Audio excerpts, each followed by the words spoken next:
Good morning. The Bills kicked off another week of practice yesterday morning with an even longer injury report than the day before. 9 total Bills didn't practice yesterday.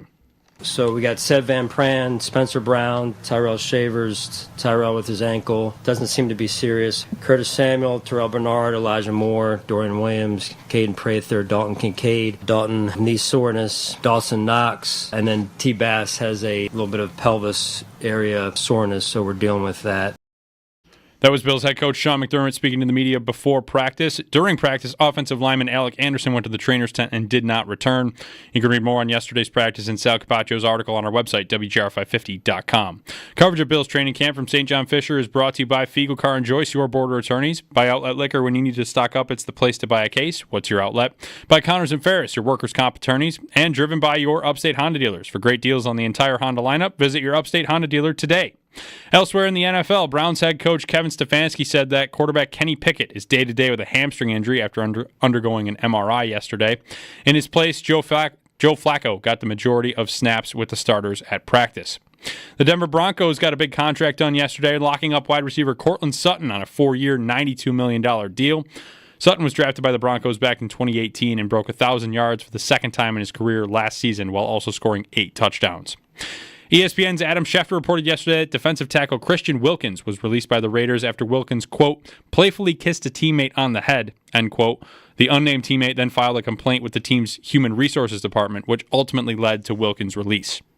That's your Paddock Chevrolet Sports Update. Paddock Chevrolet, celebrating 90 years of being your hometown dealership. I'm Josh Schmidt for WGR Sports Radio 550.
Every time we play that, I think it's the strongest argument I've ever made about anything, and I could take it to the Supreme Court. Mm-hmm. They sell it before you show your ticket. Case closed. Yep. Judges rule 9-0. Correct. I've still not done it. You know, I believe you now. You got an opportunity. Well, we're going to go into the Hard Knocks premiere. There's a Hard Knocks premiere coming up in a week or so. Yeah. We're going to go to that. You can get movie theater popcorn there. Yeah. But if you didn't want to, you could, of course, just take it home. Mm-hmm. Jeremy and Joe, good morning. We are live at St. John Fisher again. Another edition of Buffalo Bills training camp. Practice today following a fully padded practice yesterday. Our visitors today, we'll talk with Bobby Babage, Bills' second-year defensive coordinator. He joins us coming up at 9:15 this morning. And Joe Marino of the Locked On Bills podcast, he's in town. He'll join us at 8:30. Sal Capaccio at 7:30. That's the slate for today. And you can pop in any time along the way as well, whether you're joining us on the YouTube chat or you're joining us on the phone lines at 803-0550.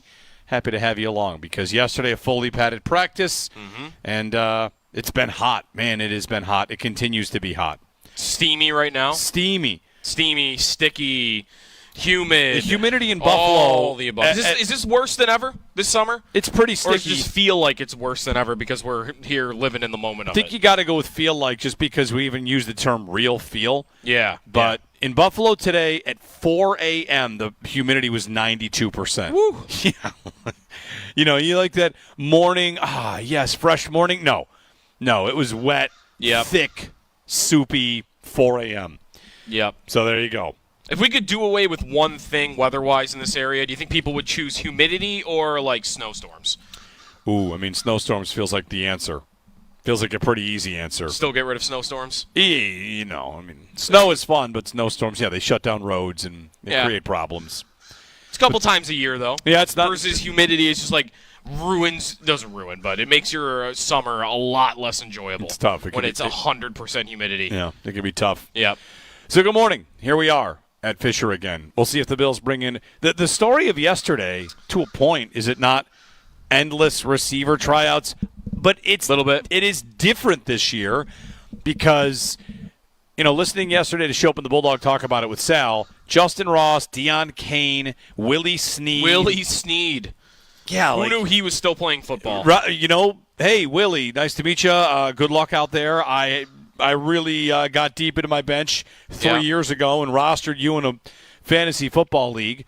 The difference 3 years ago is 5 years might ago. Be 5? So 5 years ago, he's in Baltimore. He catches 33 passes. In the last 5 years in the National Football League, he has caught a total of 7 passes. Okay. 7 passes in 5 years has been his career. I mean, he's still hanging around. Like, credit to him for trying still. Yeah. Right? Yeah. I guess. But, older, 32 years old at this point.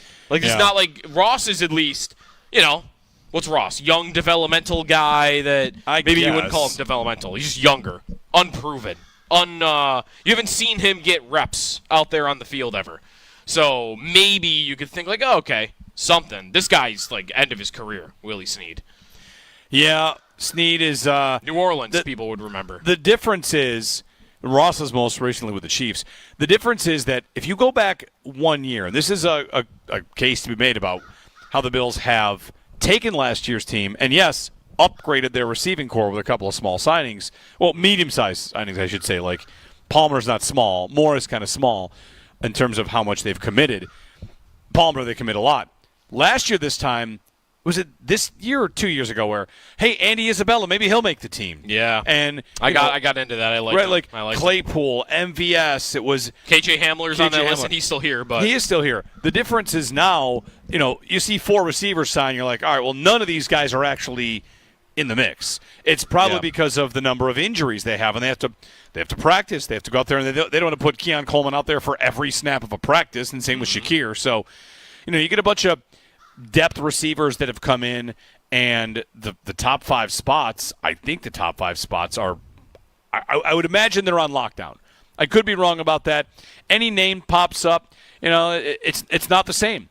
Last year, it was any name popping up, and yes, let's pursue that. Let's look. Even 2 years ago, like the final season where it's Diggs and Davis is not going to resign. It's Hardy and Sherfield, and if a name popped up, we'd talk about it. Yep. And now that does not seem to be something we would do because you've kind of got a group that is, I think, pretty set. Pretty set. Because who would be the guy that would miss? Wouldn't it have to be more? It would have to be just more, because unless it's Samuel because he can't stay healthy. But even then, like, what is the maneuver? What is the mechanism in which they are moving on from Samuel? You would want to trade him if you were going to move on because you clear $7 million in cap space by doing that. But is somebody calling them right now about him? He's injured again. Yeah, that's the tough part. Like, I don't know who's. And then there's no point in cutting him. You save $400,000. I'd rather have him on the team at that point. Yeah, give me 3 games out of him this year. I'd rather have him than $400,000. The only avenue to making that move is somebody below him on the depth chart, whether that's Shavers or Hamler or is so impressive that you treat it like you treated defensive ends a couple of years ago where you traded Charles Johnson for a 7th or whatever. Is that who that was? Who am I thinking of? Bam Johnson. Bam Johnson. Isn't that the same guy? Maybe. I don't remember what his first name was. I don't either. But they traded a guy to the Panthers because they have actually too many at the position. So that's the only way. It was Daryl Johnson. Okay. Yeah. What did I say? Charles. Daryl Johnson. Daryl Bam Johnson. Yep. Not Charles Johnson, who's a former, I don't know, there's probably a bunch of Charles Johnsons. There's probably a lot of Charles Johnsons, right. I would imagine. Anyway, that's the only way you ultimately, he's a mixed martial artist. One of the Charles Johnsons is. Okay. I'm sure there's more. There's a baseball player named Charles Johnson. No football players? Probably. Anyway. The best Charles Johnson? Go ahead. That's your only avenue, is trading Samuel because somebody below him on the depth chart went, crazy. Nuclear in the preseason and looked really good in training camp. But who's that guy? Nobody. I mean, they picked a 7th-round guy, and he's hurt. But he's hurt, right? Caden Prather. Yeah. And I'm not going to lie, in the couple of days before he got hurt, I'm out there. I didn't notice him much. Sal hasn't brought him up whenever we've talked to him. So maybe he's done what they've been looking for, but I just haven't noticed it. It could be, I guess Shavers could be the guy again, but he's hurt too. Yeah. Right? Like, yeah. Those would be the first two names I would mention. Prather just because they drafted him, and Shavers because I've been thinking about him being Coleman's backup.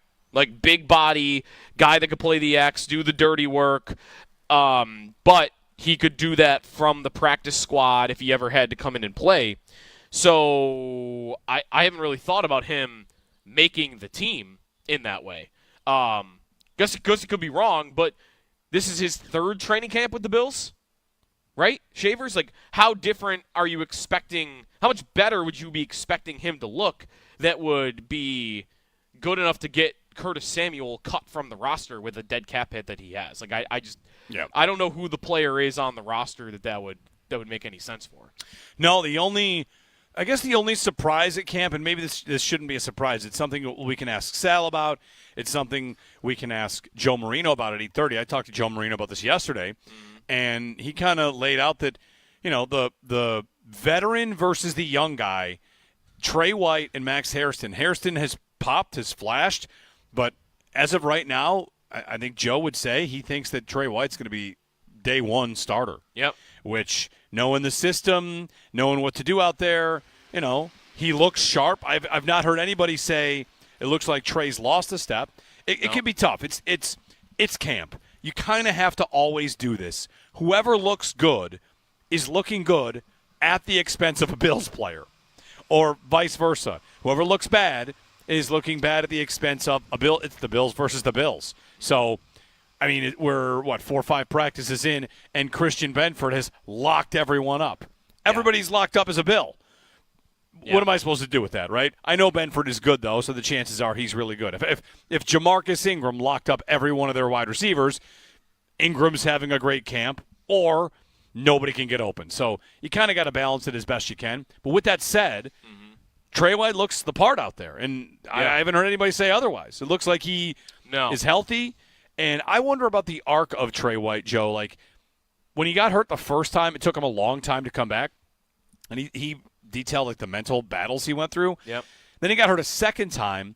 I wonder if he thought he was done, and now he's back here kind of renewed and just, this is where it all started, and let's see if I can keep this thing going. And if he feels great, he might just be able to kind of play like a guy that has been hurt but doesn't feel like he's been hurt. I mean, maybe it's not in his head. Good enough that he could hold off Hairston for what, though? Like the whole year?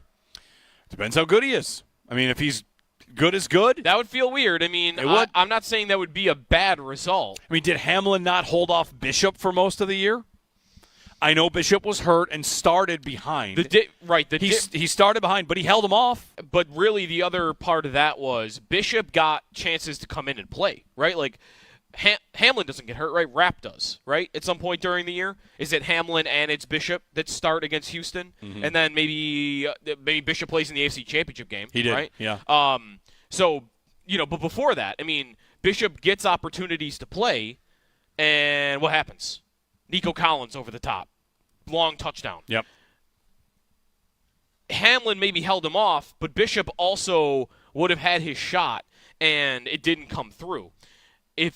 I would hope that Hairston, if he were to get his shot because of an injury, it would just be, I mean, he's a first-round pick. I know that's a round higher than Bishop for this, that he would just go in and he wouldn't come back out if either one of the guys got hurt. And listen, that probably is not that bad a bet.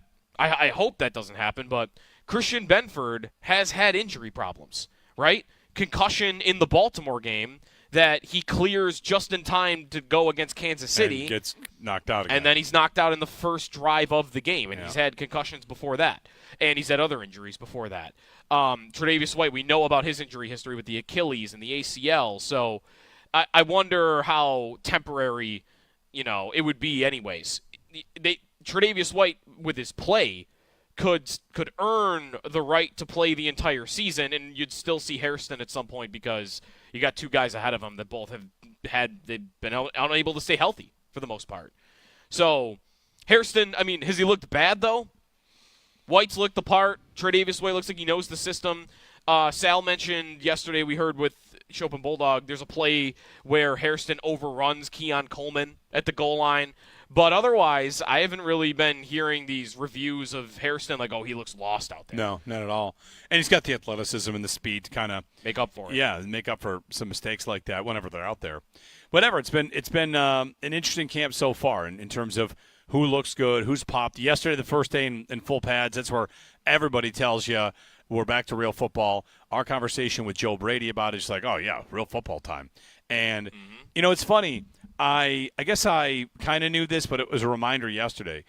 You think full pads go on, it's going to get more physical, that the defense is who's going to be like, oh, finally I can hit these guys instead of just pretending. But especially it's a testament to the way the Bills offense plays. That's the side of the ball eager to hit. Finally, I can actually hit a guy. I can actually, I've got a defensive end coming around. Finally, I can get into him a little bit more. And it's not just a speed game, it's a power game. And, let's be real, this Bills offense is a power offense. That's what they've built with their offensive line. And you had a lot of offensive linemen kind of excited for that. Whether it's whoever told us yesterday, like TJ Sanders, Deion Walker, like, hey, first day in full pads, they find out how physical this offensive line is because they haven't had a chance to see that yet. So that's one thing that changed yesterday. They run the ball a lot yesterday as well. Joe Brady told us that. It was going to be a lot of power, a lot of physicality. And we're also at a point in training camp where the head coach, Sean McDermott, is addressing how he wants them to play nasty, physical football, of course, with respect for their teammates. So the tone of yesterday was about bringing physicality, which it sounds like it's another year of what this offense is going to aim to do. I mean, they're built that way. That's what Keon Coleman's out there doing, right? Yeah. Physical, style, and I almost want to say bully ball on offense.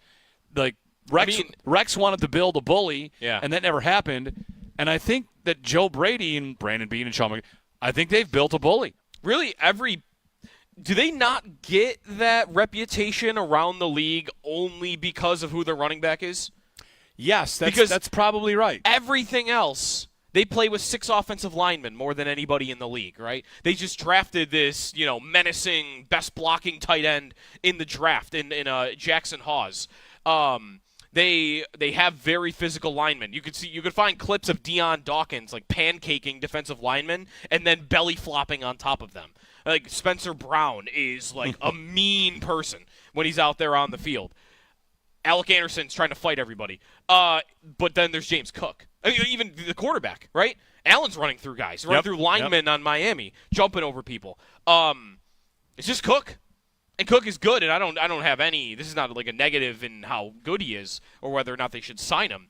It's just if you have Derrick Henry on your offense, aren't you kind of seen as like, oh, that's a bully right there because they got that guy in the backfield. If you have a James Cook who's more of a slasher and more of a a speed running back, then you might not earn that. You might not get it even though you have earned it because every other part of their offense at this point is smash mouth football. Yep, smash mouth. Or can when they need to be. The line, the quarterback, they've got one tight end that plays that way. They drafted Jackson Hawes. Yep. Best blocking tight end in the draft. 6 linemen.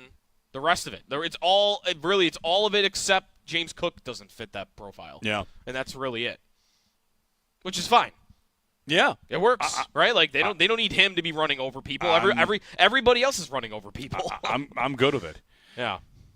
I still think I still think re-signing Cook is possible. Yeah. Like on a scale of 1 to 10, how shocked would you be if they got an extension done with Cook? If it was announced today, how shocked would you be? I still would be. I 10 don't know out if of 10 shocked. No, not 8 10 out of 10. I'd like a 7 out of 10. Okay. I'd be surprised. Shocked. I would not go that far, but I would definitely be surprised. Okay. I would not be surprised at all. That doesn't mean I want to go so far as predicting it. Yeah. But I just have the door totally open for it because, I mean, if Beane is going to talk about the offense like, hey, we got a good thing going, then they're going to want to bring a lot of the pieces back. They wanted to bring back Mac Hollins, and it sounded like they might have been a little surprised that they lost him. So, again, Cook has to have the right number there, and I guess he could be so committed to a big, big number that he could price himself out. But when Bean says he wants him back, I'm inclined to believe him. They keep bringing pieces back. Are they going to bring back Osiris Torrance or Connor McGovern? They might have a call to make there. Those two are two other players that maybe they haven't tweeted out what their ask is. Yep. But they might have asks that are too high for the Bills. Are we sure Connor McGovern hasn't tweeted out his ask? Would we have seen it? We would have seen it, right? I don't know. It's a good question. That's another one. One of those guys you could get McGovern extended and would not be surprised by that at all either. So, we'll see. I tend to think, I don't say I don't believe him. I think Bean could be just saying the things you have to say if you don't really want to pay a running back $14, $12, $13, whatever the number is, $1 million a year. I think if that was his mindset, then this is how it would sound. And if that is your mindset, you've won. You've won. Because if you don't, maybe you're open to it, but you don't really want to. If you don't really want to pay a running back because you just don't believe in it in the league, then your job or your best case scenario as a GM is getting the running back to play on his final year of his deal, no holdout, no drama. He's here, he's performing, and if that is his stance, you don't need to do anything else. He's here, he's working, he's going to play. Like, if you didn't want to give him that contract or weren't inclined to be pursuing it, then I don't know why you would revisit it now. I think you would feel like I've, wiped my hands, I'm good. I don't have to revisit this until the end of the year. I guess the only question I would have is, did he say all the same things about everybody else? How many times did he say, I hope this guy's here next year? You know the guy I'd really love to look back on for that? Gabe is good for that. Poyer? Singletary would be the one I'd really love. Like, did he say anything like that? Because Singletary, that one was very obvious. And that was very cheap. He left for $3 million a year. That's why I could easily say, they didn't really want him back. No. Because they could have matched that easily. It was like a one-year contract, wasn't it, in Houston? Right, and let's be real. The reason that they didn't is probably because this guy here. Be better. This guy here, yeah.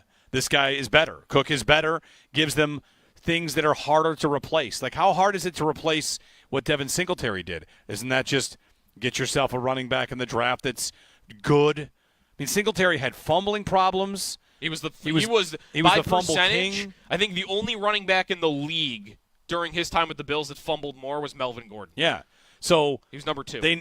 I feel like Singletary and Zach Moss, for that matter, they drafted, and there's where context kind of matters. It was 1 year, $2.7 million in Houston for Singletary. It's nothing. Nothing. Ty Johnson makes 2.5, right? Right. Yeah, I mean, on a 2-year deal. Right. Nothing for Singletary. And like the Bills, they really haven't been faced with this decision. No. McCoy they paid. That's a different time. That's credibility, and that's got to come here. Singletary was never lived up to. I shouldn't say that. He was fine. He was fine. He was fine starting running back. It was never a conversation. Zach Moss, it never really happened. He was fine and went to Cincinnati and has been fine. Cook has actually blossomed, and I mean, there's a number of things in here. I'll give you one more comparison about this, and they're different GMs, and they have definitely accomplished different things. But Kevin Adams talking about Jack Quinn on that Beyond Blue and Gold or Sabres Embedded. Yeah. He's talking to Quinn on the phone like he excited, and then Adams says, "You're the first player I drafted." Like, it's a special thing when a GM is able to extend, whatever, his own players, he kind of gets to notch a win. And for Bean, he's got that on Shakir and Benford and Rousseau and Bernard. Like, they drafted these guys, and when they extend those guys, the GM gets to check a box for a win. And that doesn't mean you do it on every player. I understand that. But with Cook here, if he extends Cook, and it's at a number we can all expect, and Cook goes on to have, 1,300-yard seasons with 10 touchdowns every year, that looks good for Bean. Like, I drafted a couple running backs. I finally got one that put up big numbers. When the offense suits him, fits him, I've got a good ecosystem, bang. Let's get this thing done. Let's keep a good thing going. So I think it is very possible, and, of course, we'll see. The other thing looking back on, they let Singletary walk. And if you remember, Cook in his rookie year, not much. There wasn't really much happening. He fumbles on his first snap. He doesn't play for a month. Yeah. And then There wasn't much, right? No. Like there wasn't anything that would have made you think like, oh, we don't have to do anything here because this guy's got it. Like you were far from that being the case. So they let Singletary walk, and that would have been an opportunity to say, all right, let's go throw $7 million at the position. Let's go invest in it. You know, like Allen's cap hit's not as big at that point. That's so early in his extension that you don't have the $50 million cap hit on Josh Allen. So you could have done that. What'd they do?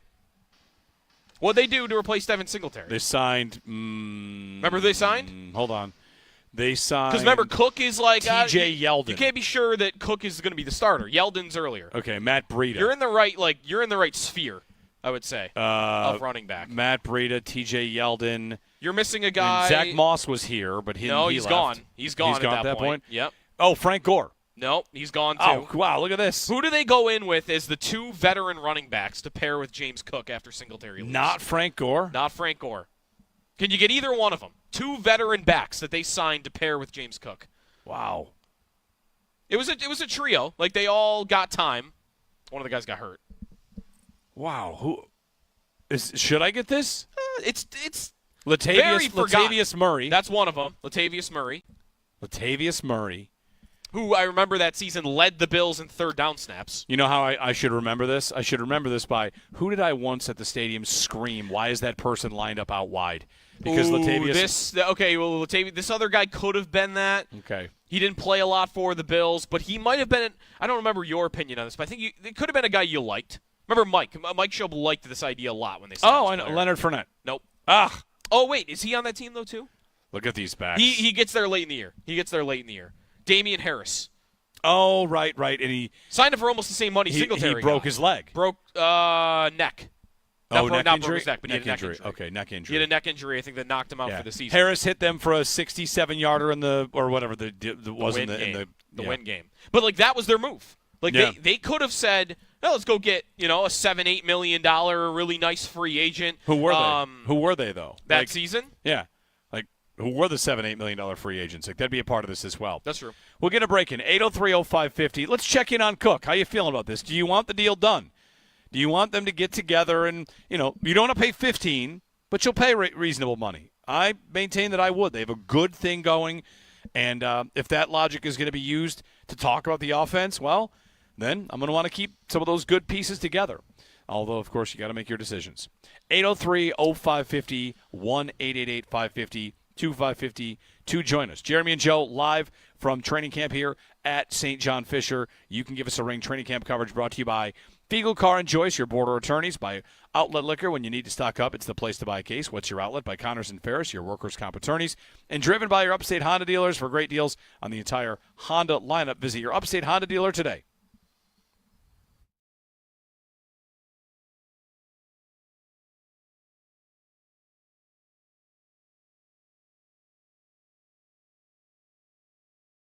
Bills offensive coordinator Joe Brady. As you say, we got to get better. Is there a thing you want to get better? You could say more points. You could say better efficiency. But was there something in the offense last season you felt like we could use a dash of whatever it might be? Intermediate passing game, vertical passing game, runs in the red zone. Like, are there any things that you're kind of keying in on where you would like to be better? There's plenty. I'd be lying to you if I felt comfortable, like, kind of showing, spreading it out there, because that's obviously something that we gotta, grow this year. But look, we obviously have tendencies. You put, like you're saying, coming back off of the previous season, I only called so many games. Now I have a full season, and so it's like when the more that you put stuff on tape, the more that people understand how you might call a game and how, how your guys kind of play, and so. There's so many elements that we can get better at, and we just have to make sure that we're not only focusing on those and then losing sight on the things that we did well. And so that's where I kind of always feel it, of not just losing sight on that. And sometimes you look at the end of a season, you're like, man, we were so good at that 2 years ago. Why weren't we good at this past year? And it's like, did we still put the same emphasis on it? And so that's the delicate balance. But I hope there's a lot of things that you guys see next season that it's like, hey, that was an improvement on the previous season.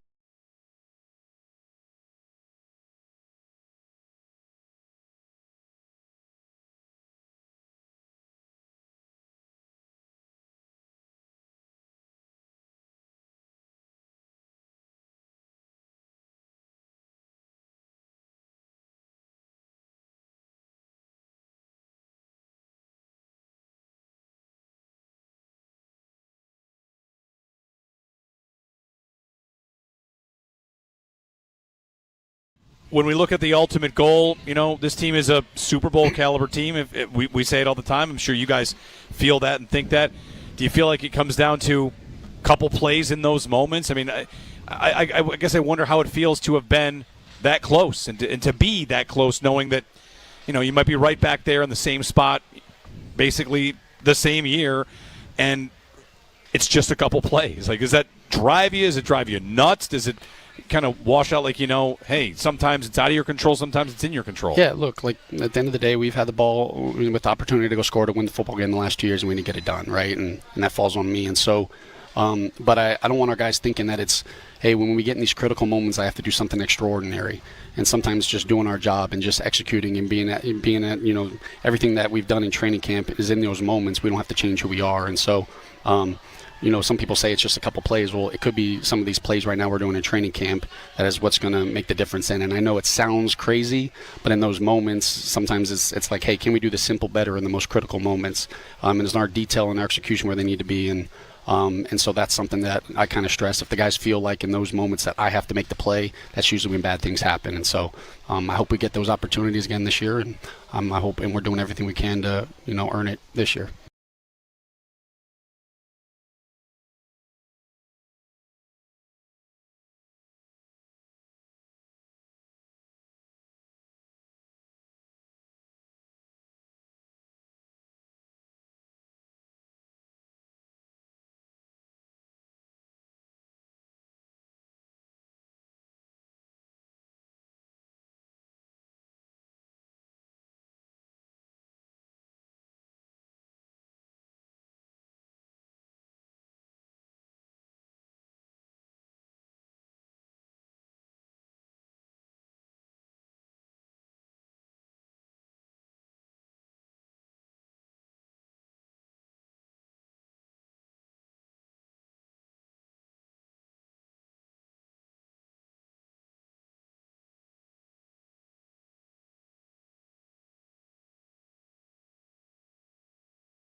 The Bills continued their second week of practice yesterday morning with an even longer injury report than the day before.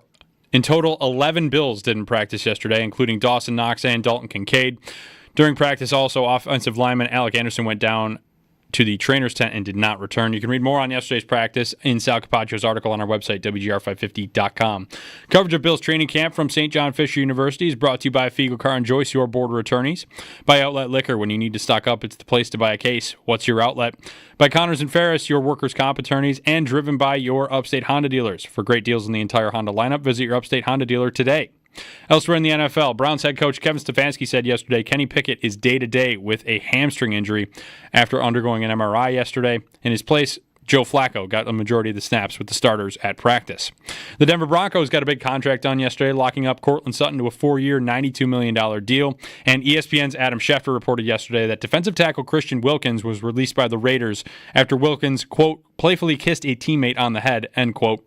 The unnamed teammate then filed a complaint with the team's human resources department, which ultimately led to Wilkins' release.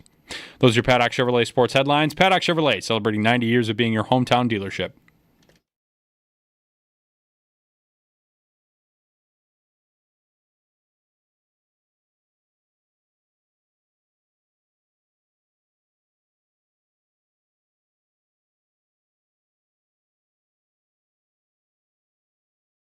Get more involved in the pass game instead of the run game. Just being out there on third downs, that's my job. That's what I'm trying to do. And, just whatever I could do to help the team, like I said, win games and contribute, I'm willing to do it. James Cook, we talked a little bit about him in the first segment. Jeremy and Joe live from St. John Fisher. Tune in this week for your chance to win 2 tickets to the Buffalo Bison's home game Saturday, August 2nd at 6:35. Celebrate women in sports plus a post-game drone show. You can tune in this week again for your chance to win tickets to that. Have you ever seen a drone show? Live? Live. No. I've seen them on TV, and it looks like something that is super cool that I would really want to see in person. Yeah, I've not seen one. They make the shapes up in the sky. I actually saw this is not something that I think you'll see anytime soon, although maybe not the way technology is these days, that somebody out there is working on a drone, a mini drone screen in the sky that could play sporting events. Mm-hmm. You could have. Someone was telling about me when I was in Fort Lauderdale last month, where in theory in a couple of years maybe you could have a beach watch party. Right. Of a Florida Panthers game that is just 1,000 little drones that are up in the sky that are acting as the TV screen. Yeah. And it's the colors of it are representing what the broadcast is. That's not what you're getting at the Bison's game, I'm saying. Well, but you should get something very, very cool. Immediately thinking if there's anything I've thought while at the beach, it's I need a giant floating television screen in the sky to watch a sporting event. I mean, I do have a phone in my hand if I want that too. That's right. Yeah. Or they've got tiki bars. Yep, that's right. It's always good watching the sporting event at a beach bar. I did that a little bit. Anyway, 803-0550 is our phone number, and 1-888-550-2550. Get to a phone call here. We just kind of got into James Cook. How you feel about it right now? Let's check in on your James Cook thoughts and a little bit more. Jeffrey Chidia at NFL.com, each team's biggest challenge. And the Bills' answer for the biggest challenge for the Bills, likely to not surprise you. We'll dig into that. First, though, Butch on the east side. Good morning, Butch. How are you? My guys, I appreciate talking to you. Sneaky, Jay White, I love both of you. I love MSG. I love WGR. To the fans who listen to the station and watch, I love you for life. Let me get right to it, my brothers. I said a few things. I'm going to be long-winded, but I'm going to be short. Okay. I appreciate the talent on this roster. I mean, if you look from head to toe, this is the most talent roster, training camp roster, that we have had maybe in the last 3 to 4 years. Just like you guys were just earlier when I was listening to you guys, you were speaking about just wide receiver names that we were just begging to get or we just settled for. Now we have a talented roster. The catch now is tricky because the college scouts, the pro personnel scouts, along with Bean and his team, have went ahead and got these rosters that they got to hide some of these players.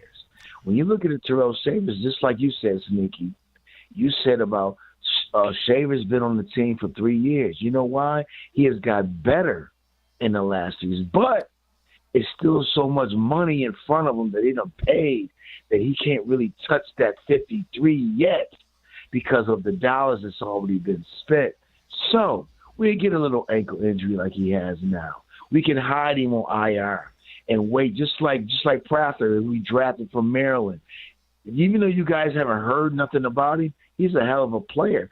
But we got to start hiding some of these players. Right now, if you look on the roster, more of the veteran players are not playing than the rookies. Why? They getting their reps. The player that's going to flip flop. The veterans going to come back by Baltimore game, and some of this roster here, as far as the college roster, this draft picks, out of these 9, you might only see 4 on the 53. The other 5 might be on which column. But let me just say this, and I'm going to hang up. Thanks for taking my call. Thanks, Butch. You were talking about the running backs. You were talking about Cook, and let me just say something to you. Dellin Singletary Motor served its purpose. All of the guys, Maul, Zach, and all, they served their purpose. What Brandon and his staff hit gold on was this is why Thurman Thomas loves Ray Davis. He sees himself in Ray. Ray is he can go between the tackles. He can be small, but he's not a breakaway back. Cook comes like a juice, like the OJ. He's a one-hit wonder. Brandon Beane has scored twice. Cook is going to be here. It's all about here. Terrence's family. Cook has a lineage just like Bosa and Nick Bosa's a lineage. I am proud of this football team. But always remember when you hear little knick-knack things, and I don't want to sound redundant, again, thanks for taking my call, is that they're going to have to find creative ways to hide some of these players so other teams can't get them. Yeah. I love you guys, man, but do me one favor, and I appreciate it. One favor, Jay White, this is for you. When you see my man, I'll call – it's like I used to call you Boy Wonder. I call him Third Franchise. When you see my man Howard Simon, you please tell him that I love him and I miss him, okay? He's coming. Yeah. Thanks, Butch. He's coming in tomorrow. We got him in studio. 8 o'clock tomorrow. Make a pick. You know, I was actually – Howard's coming in studio tomorrow. I wasn't even going to make him pick. I was going to say, let's just talk about the Bills for a little bit, get you in, let's visit. And if you want to pick the Bills – you can. Or maybe what if we slyly try to sneak in there like in the middle of a Bills coverage, like, who do you think is going to win in week 7? Right. Think they're going to beat Atlanta this year? The idea compose it. We get him to pick the Bills without him realizing he's picked the Bills. There are a couple spots where the Bills might have to be a little sneaky with roster stuff, but not many. I mean, I don't think the depth receiver conversation is a real one. Like Shaver's been available to the league off a practice squad for 2 years. Yeah, he's been totally available. Anyone could have claimed him. Anybody on the practice squads has been available to go to anybody's roster. Yeah. The defensive line stuff, that's where it gets interesting, and that's where the draft picks, like to that point, Butch, like Dwayne Carter, I don't know, that guy's going to last. Again, one of the takeaways yesterday was that Osiris Torrance was eating his lunch all day yesterday, Dwayne Carter. Yeah. Dwayne Carter's a third-round draft pick who was inactive at the end of last season. They kind of revamped their defensive line. They've got Ogunjobi in there, Deion Walker in there, T.J. Sanders in there. Like, Dwayne Carter could find himself down on that depth chart pretty quickly. And whether it's him or Deion Walker, like, do your 53-man roster projections once Ogunjobi comes back. And somebody that is a reasonably high pick might find their way to be not available. So, the 53 versus the Week 7 53, other injuries are going to come in here. So, in the first 6 weeks, if somebody gets hurt, then, they're on the IR and you don't have this crunch. But they've kind of gone heavy enough at defensive line in the last 2 years that there might be someone on the outside looking in. Yeah. Carter could really be that guy that gets traded for like a 7th-round pick at the end of camp. Right. He's Boogie Basham. I was just going to say Basham was a 2nd. They traded for a 6th. And just like, all right, not working here. See you later. And Carter, I don't know that they'd give up on Carter this early. Because Basham is 2 years. Yeah. Yeah. This would be 1 year and you're done with a 3rd-round pick. I'm not saying it couldn't happen. It happens in the league. Sure. The Patriots might cut their 2nd-round receiver from last year. Jalen Polk. I don't know if that's still likely. That was a talking point at the beginning of their camp. But it also was a talking point they would cut Diggs after the boat incident. That's true. Carter, though, like, if you don't see anything from him in camp and he doesn't do anything in the preseason, off a regular season where it was rocky when he was in and then he was a healthy scratch and the injury, and you have added at that position all around him, then I don't think it's crazy. That's the Coleman-Worthy trade, right? Mm-hmm. That's that pick? Yep. Dwayne Carter. Would they care about that part of it? Would they not want to give up on it because they would think it looks bad to already be giving up on the compensation for moving down? Yeah, I don't. Would you want to try harder to make that work because That was a big move you made last year with your rival, and you would already be kissing goodbye the compensation that you got for it. I mean, if you look at the history of their third-round picks, they also use third-round picks on rentals at the deadline. That's kind of what they do. Douglas was a swap from a third to a fourth, right? Third to a fifth. Cooper. Calvin Benjamin. Like, that's 3 times. Calvin Benjamin. 3 times third-round pick has been used at the deadline. 803-0550. We'll get a break in. Sal at 7:30. Your calls on, you want to talk depth, you want to talk James Cook, you want to talk whatever. Give us a ring. 803-0550. Back here at Bills training camp on a expected to be steamy Tuesday morning from St. John Fisher.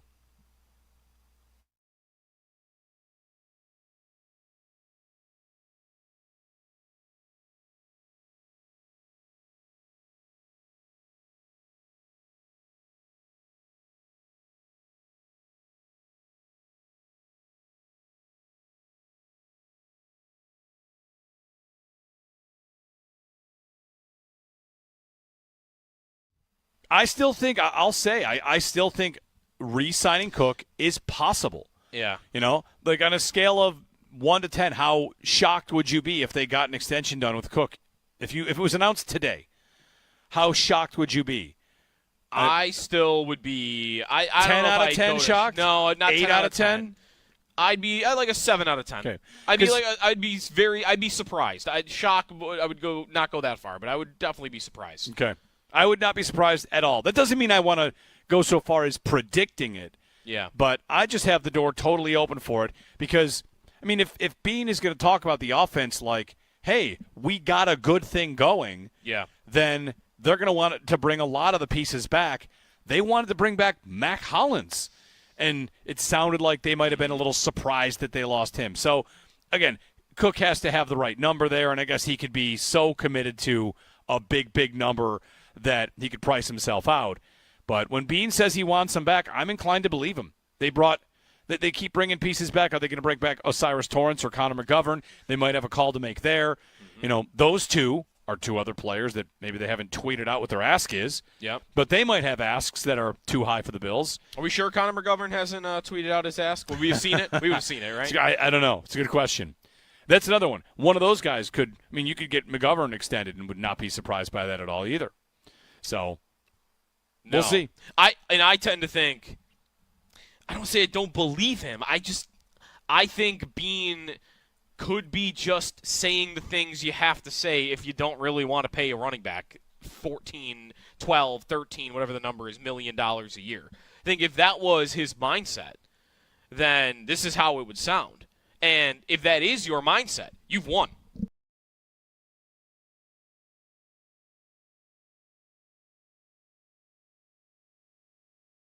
I guess the only surprise at camp, and maybe this shouldn't be a surprise, it's something we can ask Sal about.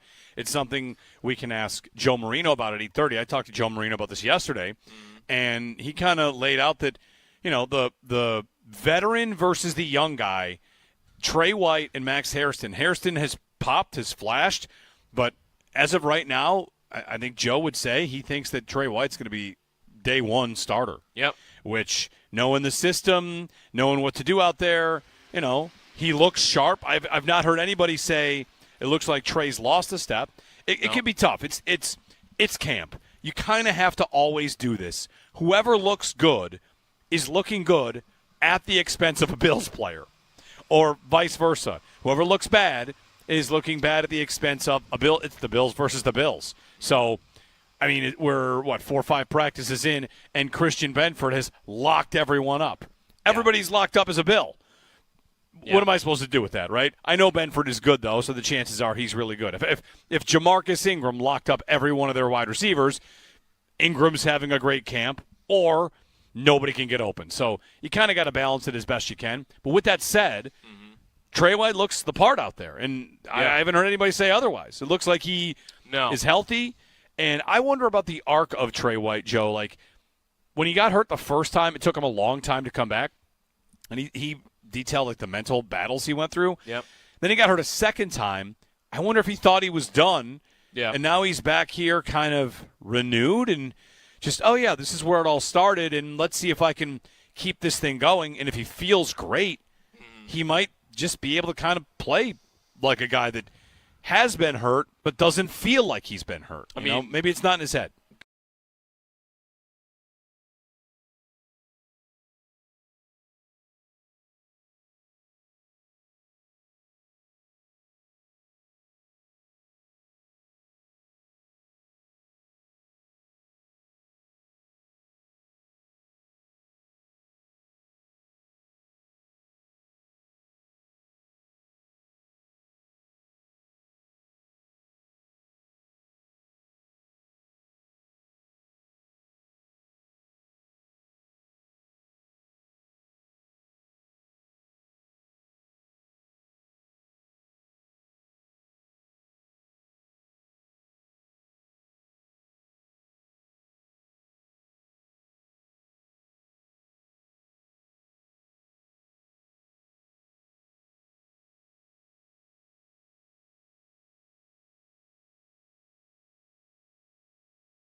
Jeremy and Joe live from St. John Fisher. Just saw at one of the fantasy football sites that I use for Dynasty, RT Sports, they've introduced 4 scoring changes available. You can custom make your league if you play fantasy football. You know how that works. They go do what you want, and if you want to add these scoring changes, one of them I think you would like if you have some Bills players on your team.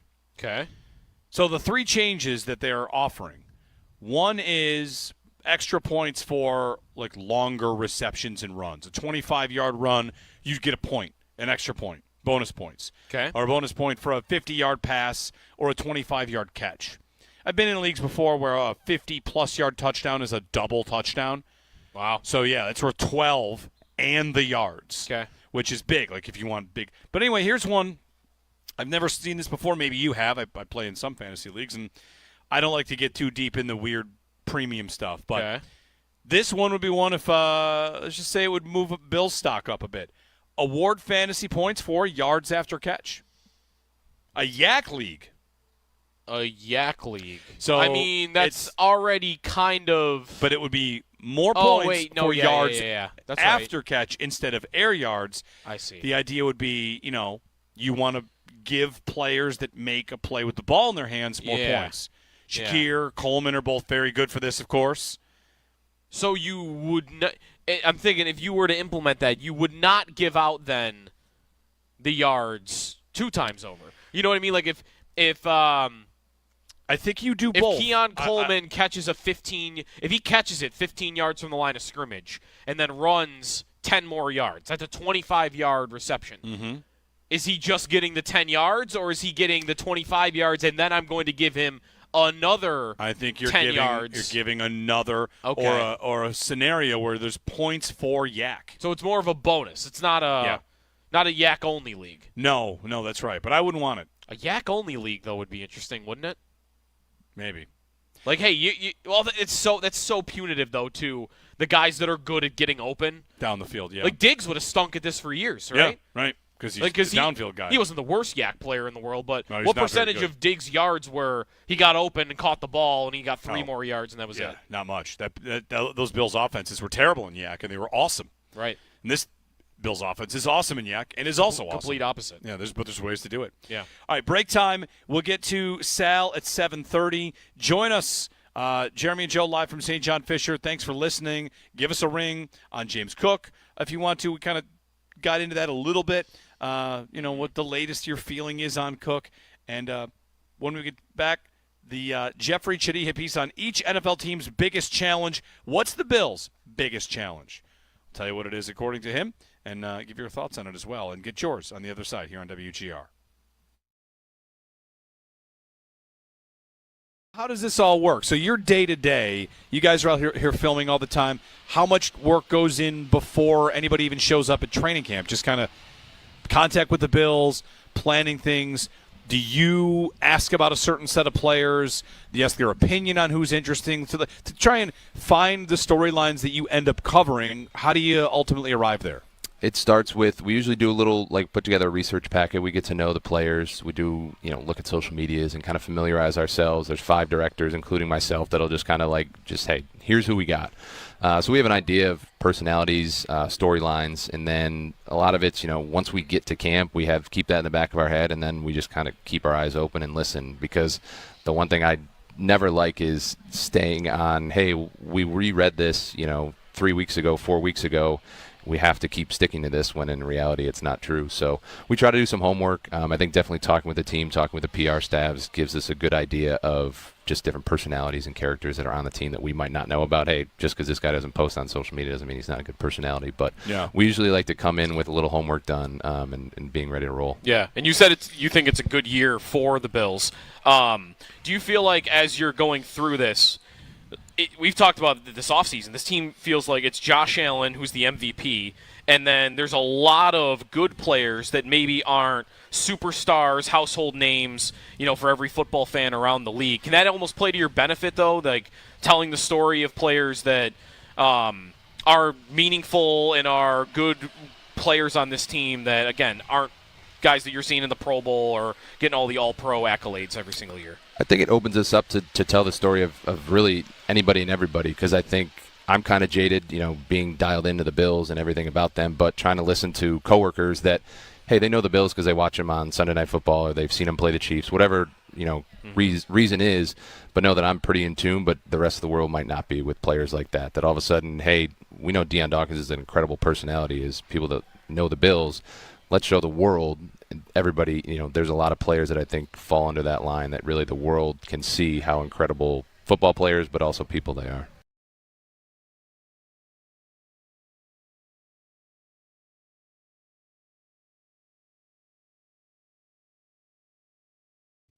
I still think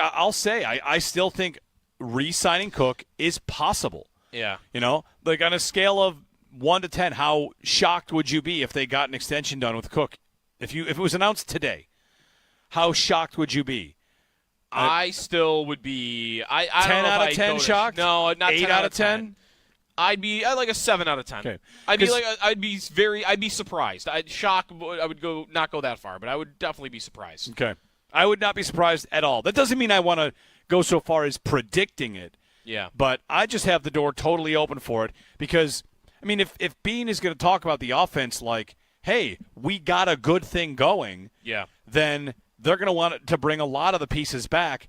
They wanted to bring back Mac Hollins, and it sounded like they might have been a little surprised that they lost him. So, again, Cook has to have the right number there, and I guess he could be so committed to a big, big number that he could price himself out. But when Bean says he wants them back, I'm inclined to believe him. They keep bringing pieces back. Are they going to bring back Osiris Torrance or Connor McGovern? They might have a call to make there. Mm-hmm. Those two are 2 other players that maybe they haven't tweeted out what their ask is. Yep. But they might have asks that are too high for the Bills. Are we sure Connor McGovern hasn't tweeted out his ask? Would we have seen it? We would have seen it, right? I don't know. It's a good question. That's another one. One of those guys you could get McGovern extended and would not be surprised by that at all either. So, we'll see. I tend to think, I don't say I don't believe him. I think Bean could be just saying the things you have to say if you don't really want to pay a running back 14, 12, 13, whatever the number is, $1 million a year. I think if that was his mindset, then this is how it would sound. And if that is your mindset, you've won.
everyone's a little bit different, don't get me wrong, but, these players, I've learned over the years that they're just like all of us, right? They want to perform. They feel the pressure to perform, the pressure of expectations, and, they're real human beings. And so as a coach, as coaches, as a staff, it is huge for us to be able to navigate or help them navigate that the best way possible and get them to perform in doing so at the highest level possible. Bills head coach Sean McDermott. The Bills have a long list of injuries. None of them thought to be too serious. I would want to mention, Spencer Brown was supposed to be a back flare. Yep. They want to get under control, and we're still waiting on that. We'll see when that ultimately is not about waiting anymore. And he's had back problems in the past. Yep. Which could be why they're being conservative about it. Right. The good news, though, is there's nobody right now, unless I'm forgetting somebody, nobody right now is season. Regular season time. Yep. The Cowboys yesterday, right? They lose their left tackle for the original thought was torn ACL out for the year. But now it is 6 to 8 weeks they're talking about for, Tyler Guyton. They're starting left tackle, 4 to 6 weeks for him. Yeah. There's nothing here, knock on wood yet. And the Bills have actually, I don't know if you want to give them extra credit because of how they run practices or they do stuff on grass instead of turf or what, but they very rarely have injuries at training camp. We're knocking on wood as we speak. I'm knocking. But they very rarely have injuries like that at this time of the year. You're still saying it. I'm still knocking. Who has been injured this time of year that's been kept out of the regular season? Milano. We talked about this the other day, and we. Oh yeah, that's right. And we thought about Milano off the air afterwards. Milano. Yeah, but that's kind of it. Bicep injury. Yeah. Anyway, we knocked enough, I think. A lot of knocking. 803-0550 to join us, 1-888-550-2550. So I tweeted out a question, what's the Bills' biggest challenge in 2025? Yep. What is the biggest challenge? Winning the Super Bowl. All right, come on. Yep. Think, folks. What's the biggest challenge? At NFL.com, Jeffrey Chidia posted a piece, each NFL team's biggest challenge. Mm-hmm. And his answer is one that I think will be a very popular answer, just in a few words. Being reliable on defense when it matters most. Yep. That's right. Being reliable on defense when it matters most. Which what matters most is playoffs. Against the Chiefs. Against the best teams. It is a funny thing that we are kind of handling here with the way these seasons have ended. I know Brandon Bean in his exclusive with Matt Perino talking about the wide receivers and all that said, our seasons have ended and it's not like our offense wasn't good. The offense hasn't been a problem. We've scored our points, and that's not wrong. Yesterday, Joe Brady sat here with us and said, it's 2 years in a row, the offense has been on the field with a chance to win, and we didn't get the job done. Yeah. So I feel like sometimes we feel like we are forced to pit the offense against the defense when the answer is it's 4 points. It's 4 points less for the Chiefs or 4 points more for you. Mm-hmm. And to kind of also go back to it, at the end of the season, Bean said, I would take that scenario every time. Right. Allen with the ball, down 3 points. I know there are you might get to other scenarios. You might want your defense to be a lot better, and they've drafted and they've signed to do that. But if the season comes down to it, Joe, and it's 17-14 and the offense has the ball, it's the same thing. Right. And then if they don't score, then you are mad at the offense because there weren't enough points. But at the end of the day, we've been watching this team, and it's coming down to the final drive in a huge game at home on the road against the same annoying team. Yep. And, what's the biggest challenge? They couldn't be better on defense in that moment. But by then, they got the ball to their offense, down 3 on the road in the AFC Championship game. And that's why I don't like the comment that Bean makes after the game of, I would take the ball in the offense's hands and Josh's hands down whatever they were, down 5 with a chance to win the game, because that kind of sounds like you think the defense did their job. The defense, but we know was he doesn't good think enough. that. His actions said that. That's why I don't like that comment, and that's why I also don't really fully believe it, because that would imply, hey, the defense did their job. They got Josh an opportunity to go win the game. What more could you ask? Right. The defense, Hey, how bad were they? They got the ball in their MVP's hands to go win the football game. But in reality, that is to me not the right way to approach it, because I want the lead, and I always want the lead. And the reason you have not had the lead in these games is because your defense performs drastically differently in the postseason. That's one where it's different. In that game, in the AFC Championship game, they had the lead and the ball. They had the lead and the ball. And that 4th and 1 that fell short. Right. Like, it's tough. It is kind of amazing. They had Elam in there. They had the Douglas lead and getting the ball. torched. They had, Milano might have been a little bit banged up from the week before. I remember that being a thing. That defense, it was not good. No, it definitely wasn't. And yet they had the lead and the ball. Well, it was hard, right? That offense had to convert how many 4th downs because they weren't moving the chains easily. They weren't moving the chains efficiently. Right. They had 4th and 1s. They're trying to sneak so many times because how many sneaks was it in that game? Was it 4? They go 2 for 4? Felt more than that. It was a lot. It's a lot of your offense is getting by the skin of its whatever. Like Josh has to get those sneaks, and it's such a small margin for them. Right. Again, I don't think there's any problem they acted on defense, because if we're being honest about this team, and he's the GM, he works with McDermott. There's only so much he can say that, whatever. He's out in front of the media. If he walked out there and said, "This 4 years in a row we can't stop a nosebleed against the Chiefs," he can't really say that, right? You're walking the line between what's the problem and what are you going to call out in that moment, and. The piece from NFL.com, Jeffrey Jadea, says that it's, the Bills need to stop when it matters most, and he finishes out his paragraph saying, it all looks promising on paper, but the question for a team that's allowed, on average, 33 points to opponents in its last 5 playoff losses is how it looks come January. 33 points. Those are Tomlin numbers in the postseason. Yeah. The difference is, the Bills have a quarterback that keeps them in it. They have an offense that keeps them in it. And when we're talking about the biggest challenge, I almost want to include 2 things here, because if I could tie the offense and defense together. And by the way, 803-0550. We've got an open segment here before we get to Sal at 7:30. So fire it up. Let's have a couple calls on this. What's their biggest challenge in 2025? The offense repeating and doing what they did, or the defense being good enough? Yeah.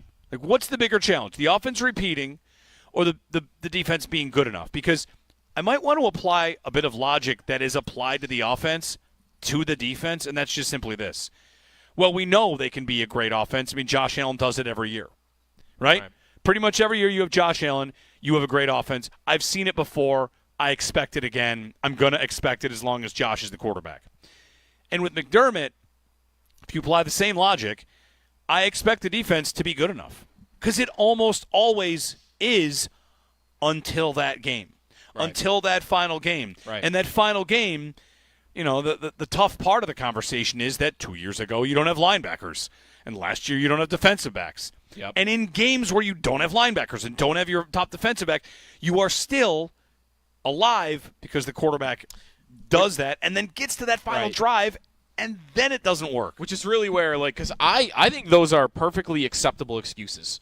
Not A.J. Klein playing a linebacker 2 years ago, and then having Kyrie Elam have to play almost the entire game last year. I think those are reasonable excuses for why a Chiefs offense that was pedestrian all year long looked like vintage Chiefs against you.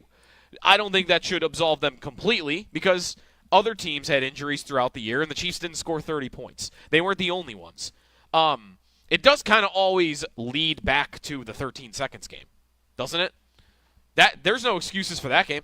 You don't have Travis White, so that's the one thing you didn't have. But you didn't have him all year, or most of the year. So that's the game you go to and say, that's the one. You should have been better on defense against them. You had your guys, most of them, enough of them, and you weren't able to get the job done. That AFC Championship game, by the way, on the offense and the defense, the Bills had 6 4th downs that they went for in that game. They were 4 for 6. We always spin it the other way. Well, what if Josh had gone to the right or whatever? They just get the QB sneak. They call it a first down because we all seem to think that they got the first down on the one Allen sneak, that they could have had more points.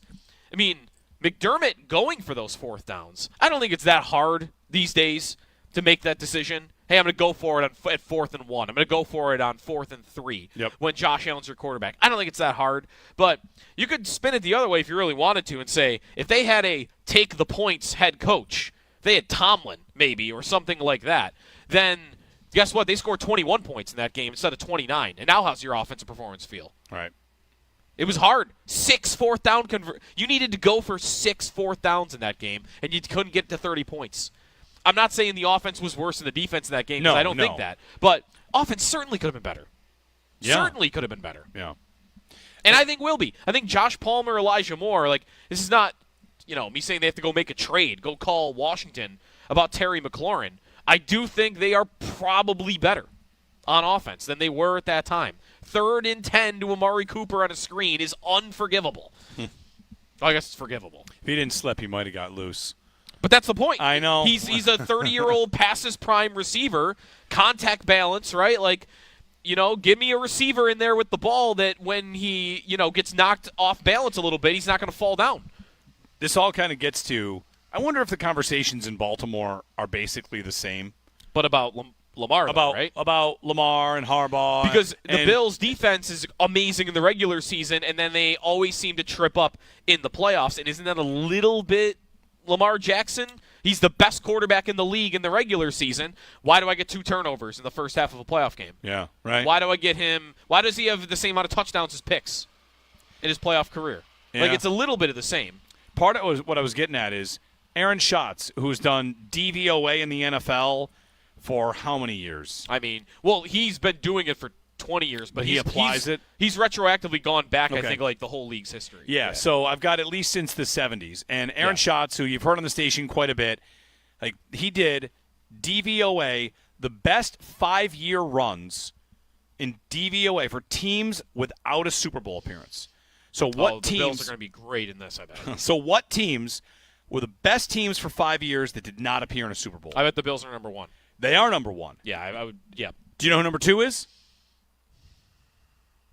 Oh, is it Baltimore? It's Baltimore. It's Baltimore. These two teams. These two teams. These two teams are going insane. Right. Baltimore, by the way, also has a 5-year run of the year before as well. Baltimore's run of being this good is 6 years. Yeah. 2019 to 2023. So was the Bills. If you actually include the 2019 to 2023 Bills instead of just 2020 to 2024, the Bills and Ravens for 6 seasons have been awesome. And we're just I get it. It's probably why Brandon Beane can maybe get so frustrated about stuff. It's we're unbelievably close, and whatever we talk about, one day it's going to be this, one day it's going to be that. You're just trying to find a way to get to knocking that team off and making that appearance in the Super Bowl. You know what's funny about that? I was listening yesterday to the Mina Kimes show, and she had Nick Wright on, and it was a very interesting dynamic, those two being on a podcast together, and they went back and forth on the Bills and Ravens a lot. And Mina said one thing at one point that Nick took offense to, which was that, I think maybe they were referencing that stat even, or something along those lines, that these two teams, that they just happened to play in the Patrick Mahomes era, that Mahomes just got in the way. And Nick Wright's that's only true of one of those two teams. You can say that about the Bills. The Bills, you could say, are Phil Mickelson. They played during the Tiger era. Yeah. You would have had way more majors because the Bills have lost to that one team 4 times. He's you can't say that about the Ravens. 5 years. Those 5 years that the Ravens are number 2 all-time in DVOA for teams not making the Super Bowl. How many times have they lost to Kansas City? Once.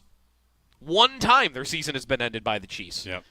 They're similar in very different ways. That's more of a narrative. That's more of a storytelling thing anyway. But it is very different. The Bills, it's about their defense in the playoffs. The Ravens, it's a little more about their quarterback, and it's not about a singular opponent. They've lost to the Bills twice. They've lost to Kansas City. They lost to Tennessee in the playoffs, and the Bills don't have that. They lose to the Chargers? They maybe early, first couple years of Lamar. I think that might be right. Dennis in Williamsville. Hey, Dennis. Good morning. Hey, guys. I would say our biggest challenge would be third down defense. We are third last last year. We're 30th in the league in third down efficiency third down defense. I think that some of that, actually a lot of it kind of goes hand in hand, one with the pass rush and really not getting home by any one really good go-to pass rusher. I think Rousseau is good, not great at pass rushing, and I don't really know if we had anybody that we could really kind of lock in as that guy. And, you know, a lot of times on third down, you know, your back end is playing man, and, you know, obviously we're not able to lock anybody down. So, you know, third down defense also could be the difference between the 2 seed and the 1 seed. You know, how many games do you maybe look back on and say, man, if we could have got off the field on third down there, you know?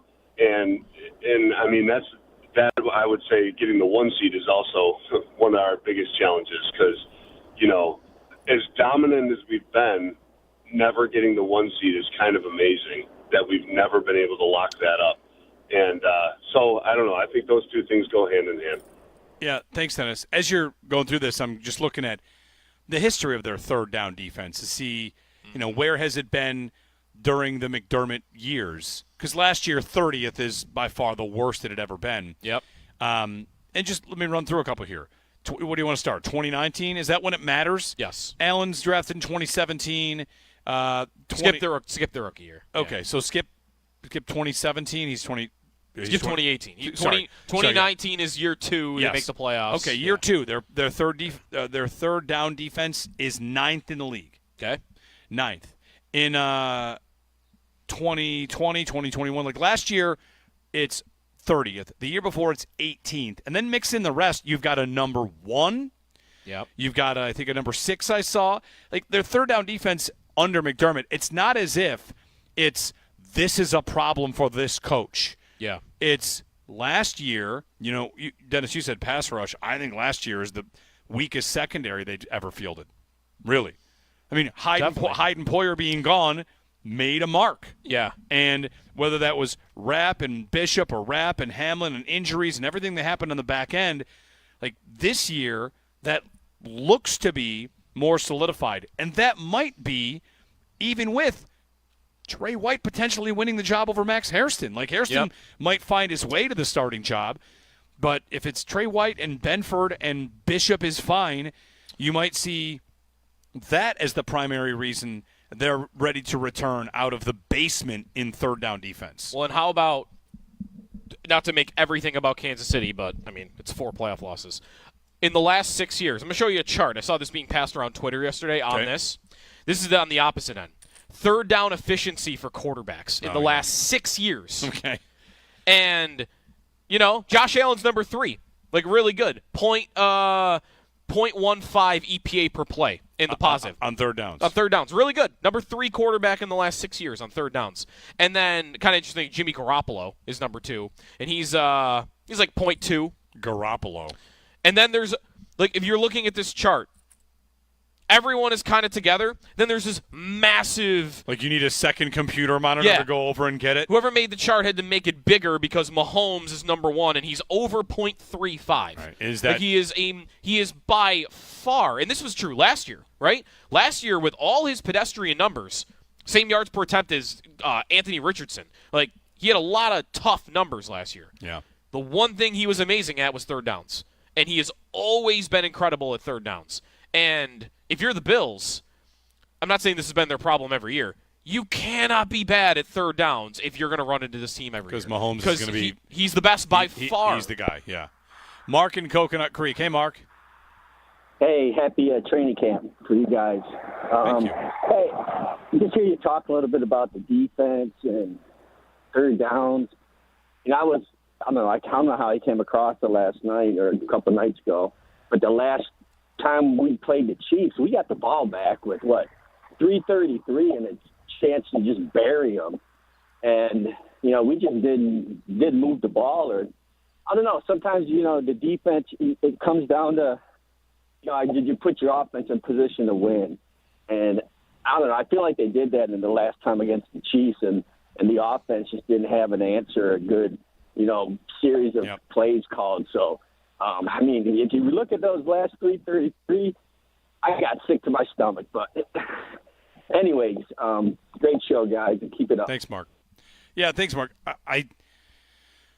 Again, it's kind of like the draft conversation. If you say, I think they should draft this, a person will say, what about all these other things? Like, well, two things can be true. Mm-hmm. You can definitely get better play from your defense. Definitely.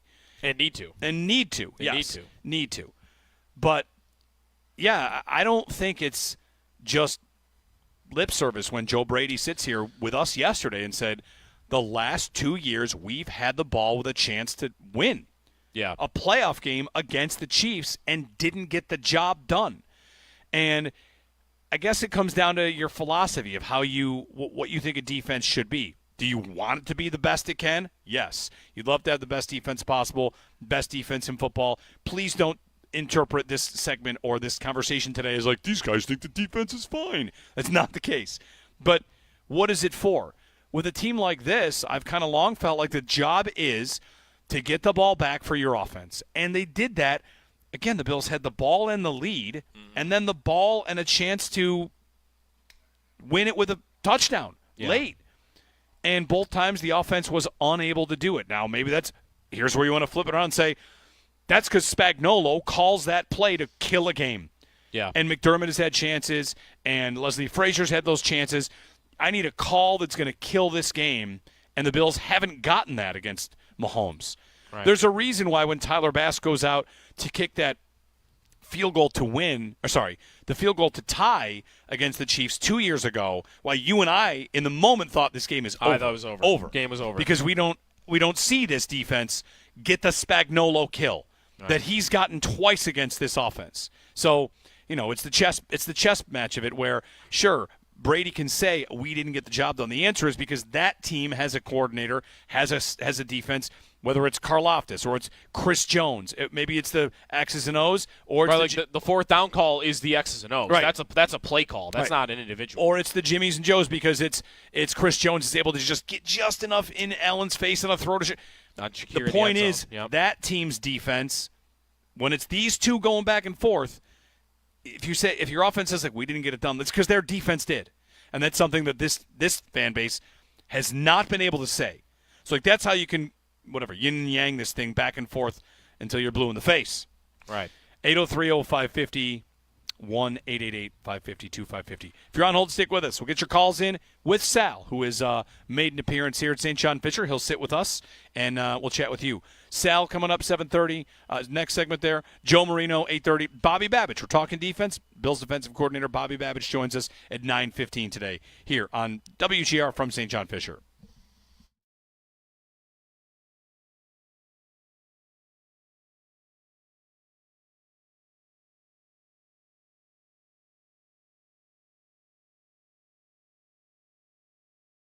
The difference is now, you see four receivers sign, you're like, all right, well, none of these guys are actually in the mix. It's probably because of the number of injuries they have, and they have to practice. They have to go out there, and they don't want to put Keon Coleman out there for every snap of a practice, and same with Shakir. So, you get a bunch of depth receivers that have come in, and the top five spots, I think the top five spots are, I would imagine they're on lockdown. I could be wrong about that. Any name pops up, it's not the same. Last year, it was any name popping up, and yes, let's pursue that. Let's look. Even 2 years ago, like the final season where it's Diggs and Davis is not going to resign. It's Hardy and Sherfield, and if a name popped up, we'd talk about it. Yep. And now that does not seem to be something we would do because you've kind of got a group that is, I think, pretty set. Pretty set. Because who would be the guy that would miss? Wouldn't it have to be more? It would have to be more, unless it's Samuel because he can't stay healthy.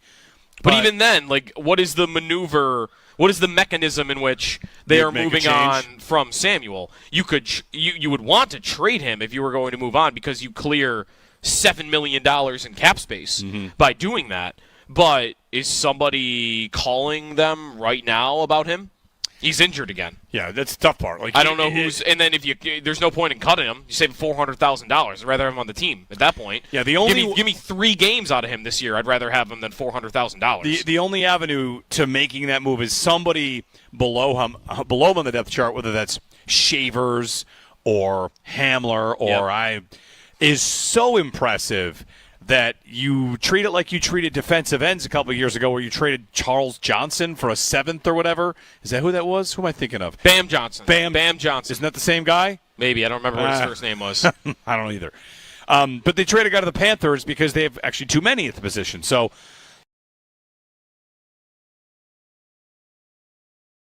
it's funny. I guess I kind of knew this, but it was a reminder yesterday. You think full pads go on, it's going to get more physical, that the defense is who's going to be like, finally I can hit these guys instead of just pretending. But especially it's a testament to the way the Bills offense plays. That's the side of the ball eager to hit. Finally, I can actually hit a guy. I can actually, I've got a defensive end coming around. Finally, I can get into him a little bit more. And it's not just a speed game, it's a power game. And, let's be real, this Bills offense is a power offense. That's what they've built with their offensive line. And you had a lot of offensive linemen kind of excited for that. Whether it's whoever told us yesterday, like TJ Sanders, Deion Walker, like, hey, first day in full pads, they find out how physical this offensive line is because they haven't had a chance to see that yet. So that's one thing that changed yesterday. They run the ball a lot yesterday as well. Joe Brady told us that. It was going to be a lot of power, a lot of physicality. And we're also at a point in training camp where the head coach, Sean McDermott, is addressing how he wants them to play nasty, physical football, of course, with respect for their teammates. So the tone of yesterday was about bringing physicality, which it sounds like it's another year of what this offense is going to aim to do. I mean, they're built that way. That's what Keon Coleman's out there doing, right? Yeah. Physical, style, and I almost want to say bully ball on offense. Like Rex wanted to build a bully, and that never happened. And I think that Joe Brady and Brandon Beane and Sean McDermott, I think they've built a bully. Really, do they not get that reputation around the league only because of who their running back is? Yes, that's probably right. Everything else, they play with 6 offensive linemen more than anybody in the league, right? They just drafted this, menacing, best blocking tight end in the draft in Jackson Hawes. They have very physical linemen. You could find clips of Deion Dawkins like pancaking defensive linemen and then belly flopping on top of them. Like Spencer Brown is like a mean person when he's out there on the field. Alec Anderson's trying to fight everybody. But then there's James Cook. I mean, even the quarterback, right?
Even longer injury report than the day before. 11 Bills in total didn't practice yesterday, including Dawson Knox and Dalton Kincaid. During practice, also, offensive lineman Alec Anderson went to the trainer's tent and did not return. You can read more on yesterday's practice in Sal Capaccio's article on our website, WGR550.com. Coverage of Bill's training camp from St. John Fisher University is brought to you by Fiegel, Carr & Joyce, your border attorneys. By Outlet Liquor. When you need to stock up, it's the place to buy a case. What's your outlet? By Connors & Ferris, your workers' comp attorneys. And driven by your Upstate Honda dealers. For great deals on the entire Honda lineup, visit your Upstate Honda dealer today. Elsewhere in the NFL yesterday, the Denver Broncos got a big contract done, signing wide receiver Cortland Sutton to a 4-year, $92 million deal. Browns head coach Kevin Stefanski said that quarterback Kenny Pickett is day-to-day with a hamstring injury after undergoing an MRI yesterday. In his place, Joe Flacco got the majority of snaps with the starters at practice. And ESPN's Adam Schefter reported yesterday that defensive tackle Christian Wilkins was released by the Raiders after Wilkins, quote, playfully kissed a teammate on the head, end quote. The unnamed teammate then filed a complaint with the team's human resource department, which ultimately led to Wilkins' release. Those are your Paddock Chevrolet sports headlines. Paddock Chevrolet, celebrating 90 years of being your hometown dealership.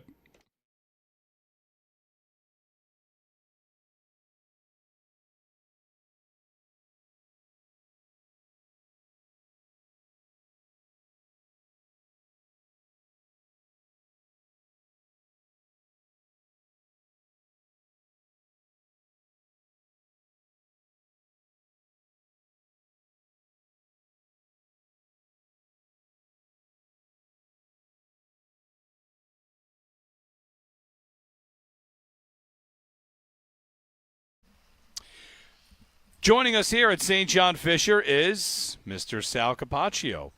Hey, Sal, good morning. Good morning, guys. How are you? Good. It's a nice day here, nice sunny, cloudless, breezy. It is going to be hot today, though.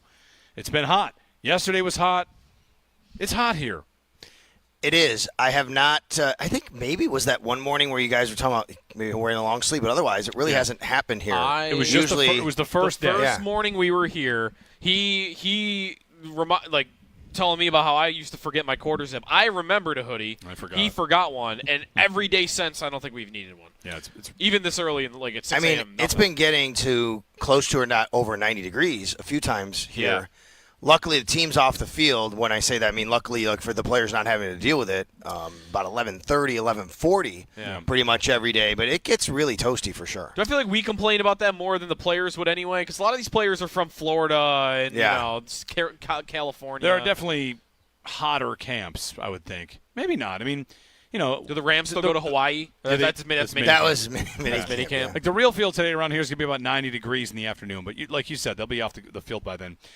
Sal joining us here from St. John Fisher. Coverage brought to you by Fiegel, Carr & Joyce, your border attorneys. By Outlet Liquor. When you need to stock up, it's the place to buy a case. What's your outlet? By Connors & Ferris, your workers' comp attorneys, and driven by your Upstate Honda dealers for great deals on the entire Honda lineup. Visit your Upstate Honda dealer today.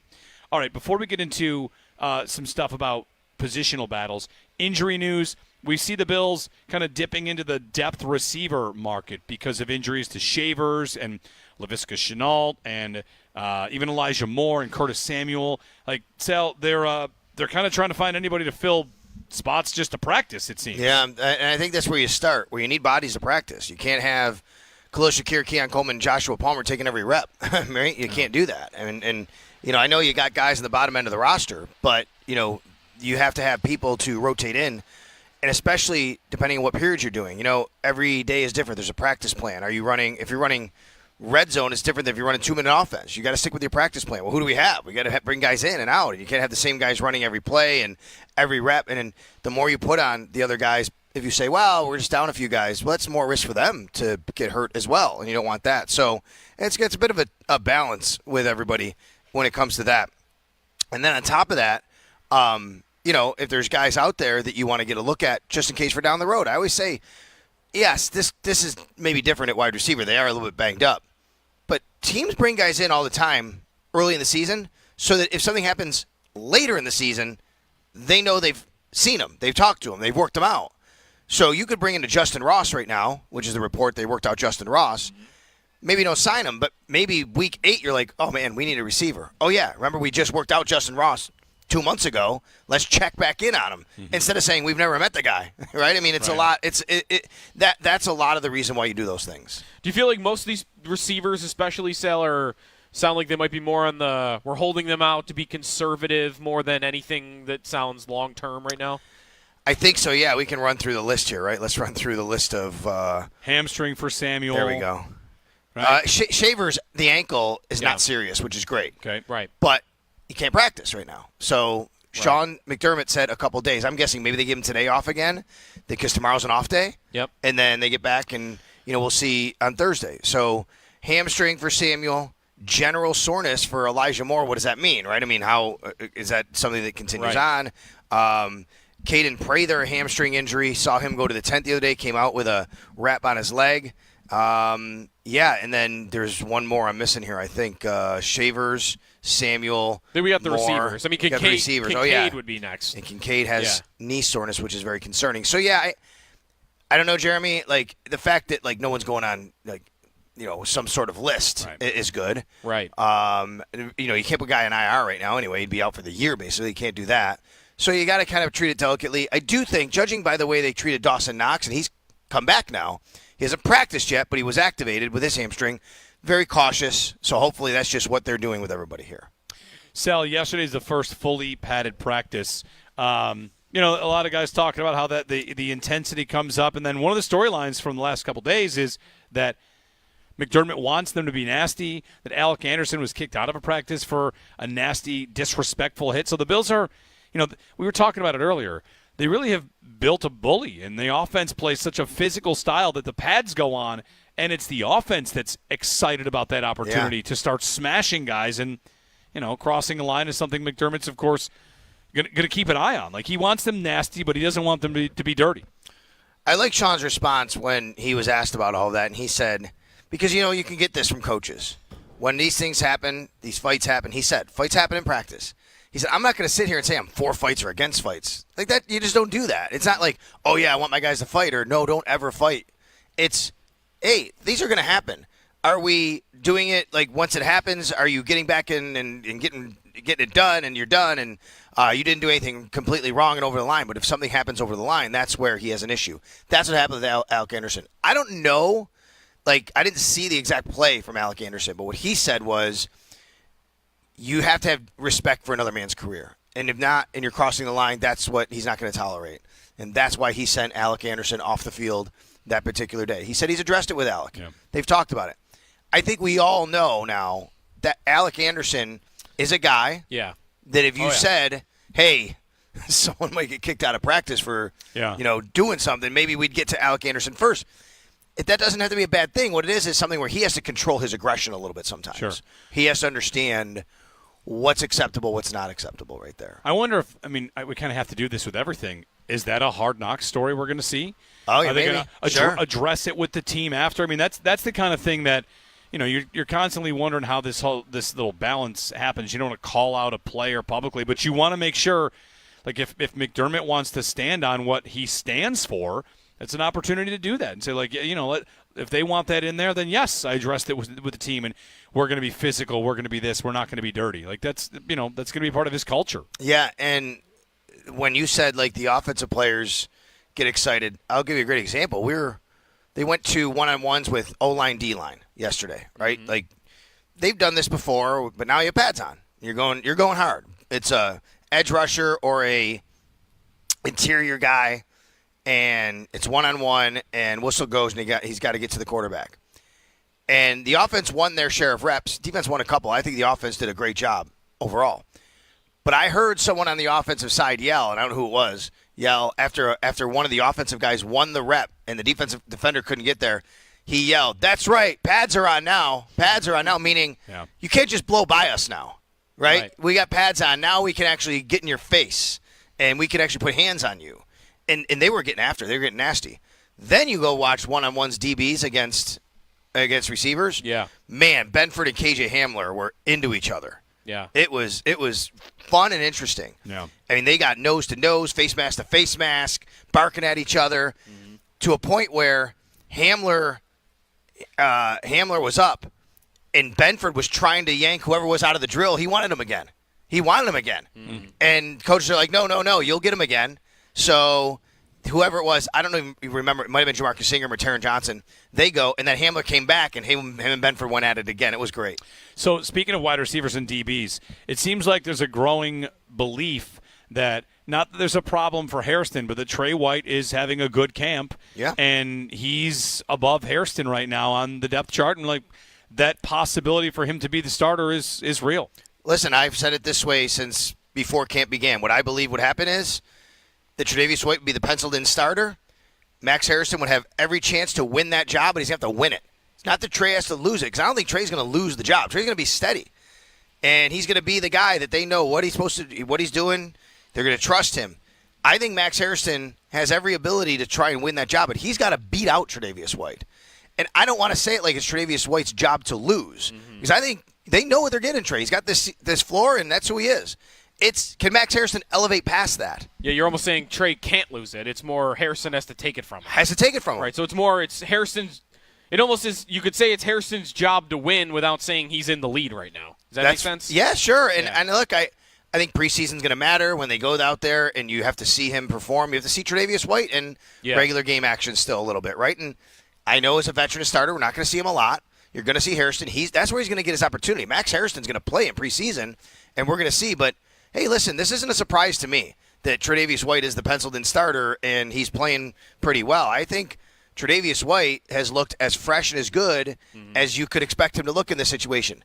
It's going to come down to, can he still make the high-end play, stay with a receiver down the field? Like, if you start to see, man, like he's just lost a little bit, you might have to start pivoting and thinking, do we have a younger guy here who might be able to do that? But what's the risk-reward by putting Max Hairston in at that point? Benford continues to look strong? I mean, he was the best player out here yesterday. Yeah. Christian Benford was locked down yesterday.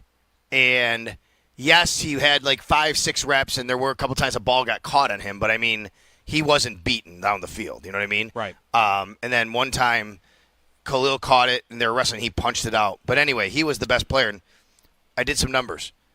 $17.25 million is his contract extension on a per-year annual average, right? Yep.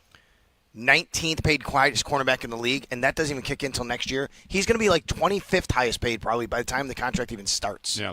Can you hang out for another segment? I got to go on BEN, actually, but I'll be around if you guys want me. All right, maybe come back and hang out for a minute after BEN. Okay. All right. 803-0550, we'll get a call in. Sal's popping up for BEN. We got to get a break in. Jeremy and Joe live from St. John Fisher here on WGR.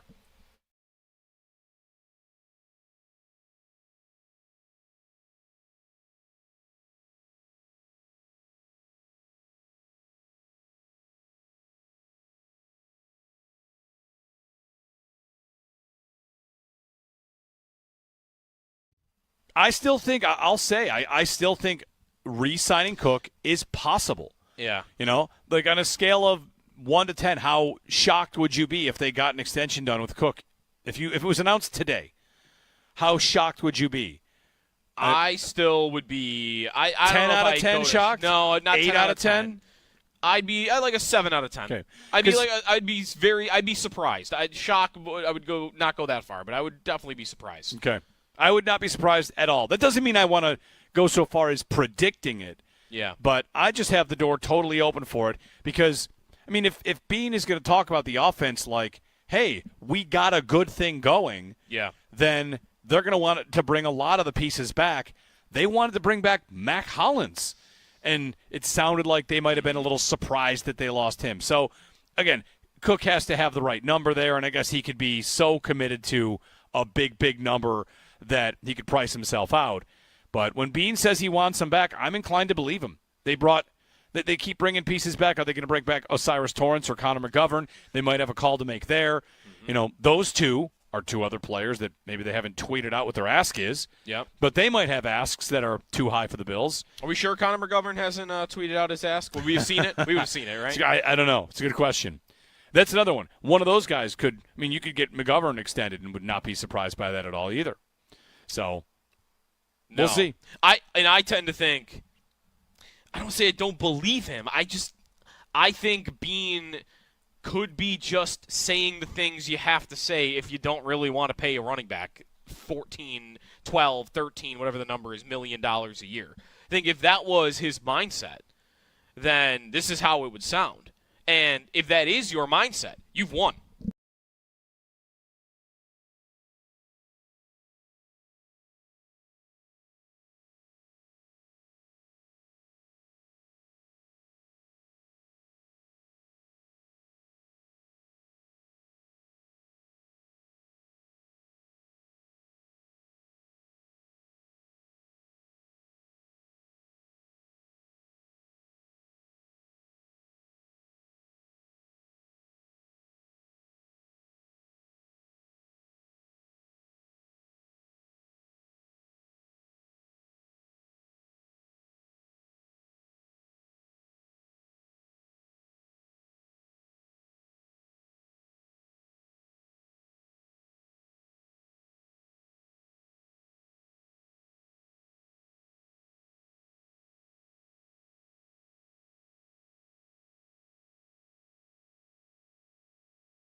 You know, it's funny.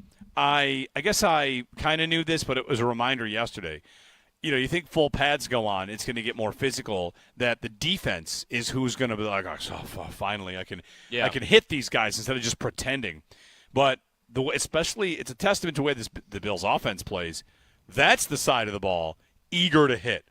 Finally, I can actually hit a guy. I can actually, I've got a defensive end coming around. Finally, I can get into him a little bit more. And it's not just a speed game, it's a power game. And, let's be real, this Bills offense is a power offense. That's what they've built with their offensive line. And you had a lot of offensive linemen kind of excited for that.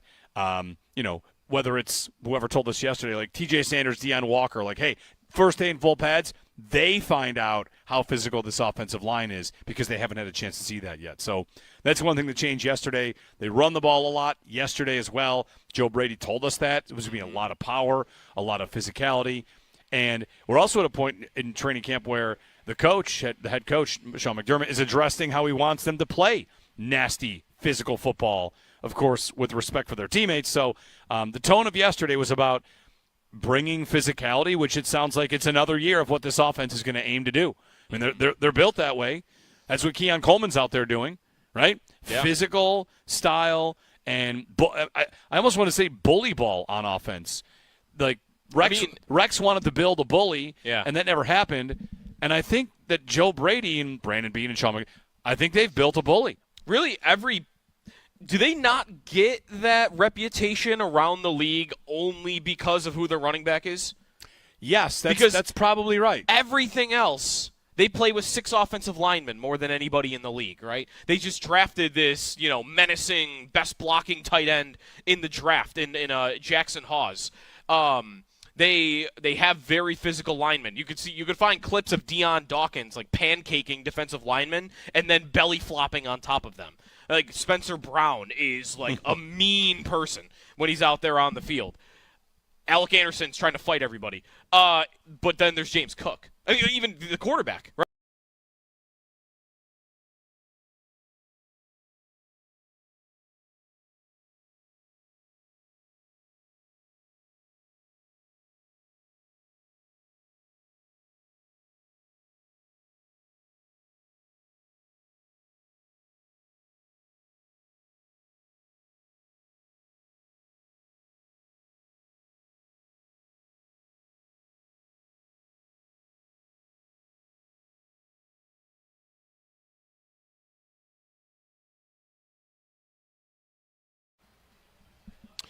Jeremy and Joe live from St. John Fisher. Sal stepped aside for a moment. We'll pop him back in for a minute. Why not? Joe Marino at 8:30.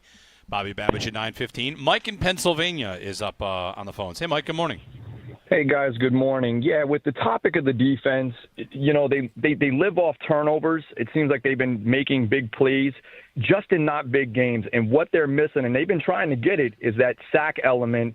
When it's a big game, 3rd and 6, Mahomes gets no pressure, and he'll make a play on us. They have to – I mean, they're trying. That's why they brought in Bosa. But that's what the defense really needs. They're a good unit all across the board. It's just in that key moment they need to stop, big game. They just don't – they never live up to it. And they can be as good as they want throughout the regular season, 3rd down. But in that moment, nothing else matters except for that moment. That's where I think they need to get better. Yeah, thanks, Mike. They've never intercepted Mahomes in a playoff game. They got one fumble on them. The pressure element, it is kind of funny. I can think of 3 Mahomes playoff losses where we thought, oh, that must be the way to beat them. This most recent one was the Eagles, right? They got pressure with 4. That was, I think, primarily because the Chiefs' offensive line was a mess, and they addressed that. So I don't know if you're going to get there with 4 the way that Philadelphia did. Previous one before that was Tampa, right? He got sacked, got knocked around. They had backup linemen. And, again, their offensive line was terrible. Yeah. The other one, it's talked about a little bit less, is when they lost to the Bengals. Right. What happened in that game? The Bengals decided not to rush them. 3. Yeah. Forget it. Let's rush 3. Yeah. And they beat them. In a comeback win in Kansas City in the AFC Championship game. So overtime too, right? Like yeah. They didn't even get the ball first. It's not even. I don't disagree. Stud pass rusher. The Bills have gotten to Mahomes with Vaughn in a game there, and, whatever. They've beaten him without harassing him with sacks, just not in the postseason. I don't necessarily think it is just, the missing thing has been the pass rush. I think the missing thing has been the ability to cover their receivers. They couldn't cover Worthy.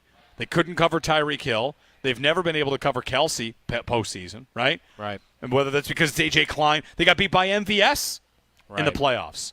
And sure, guys get open when you can't get the quarterback, but it's not disagreeing. It's like two branches of the same tree. Just got to get it done.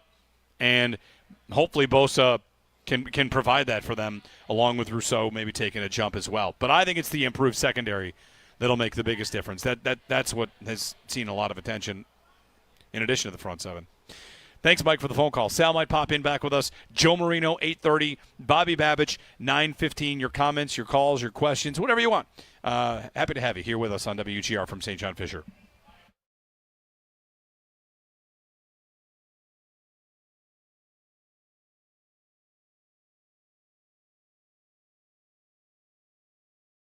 I guess the only surprise at camp, and maybe this shouldn't be a surprise, it's something we can ask Sal about. It's something we can ask Joe Marino about at 8:30. I talked to Joe Marino about this yesterday, and he kind of laid out that, the veteran versus the young guy, Trey White and Max Hairston. Hairston has popped, has flashed, but as of right now, I think Joe would say he thinks that Trey White's going to be day one starter. Yep. Which, knowing the system, knowing what to do out there, he looks sharp. I've not heard anybody say it looks like Trey's lost a step. It can be tough. It's camp. You kind of have to always do this. Whoever looks good is looking good at the expense of a Bills player, or vice versa. Whoever looks bad is looking bad at the expense of a Bill. It's the Bills versus the Bills. So, I mean, we're, 4 or 5 practices in, and Christian Benford has locked everyone up. Everybody's locked up as a Bill. Yeah. What am I supposed to do with that, right? I know Benford is good, though, so the chances are he's really good. If Jamarcus Ingram locked up every one of their wide receivers, Ingram's having a great camp, or nobody can get open. So you kind of got to balance it as best you can. But with that said, Trey White looks the part out there, and I haven't heard anybody say otherwise. It looks like he is healthy. And I wonder about the arc of Trey White, Joe. Like, when he got hurt the first time, it took him a long time to come back. And he detailed, like, the mental battles he went through. Yep. Then he got hurt a second time. I wonder if he thought he was done. Yeah. And now he's back here kind of renewed and just, this is where it all started, and let's see if I can keep this thing going. And if he feels great, he might just be able to kind of play like a guy that has been hurt but doesn't feel like he's been hurt. I mean, maybe it's not in his head.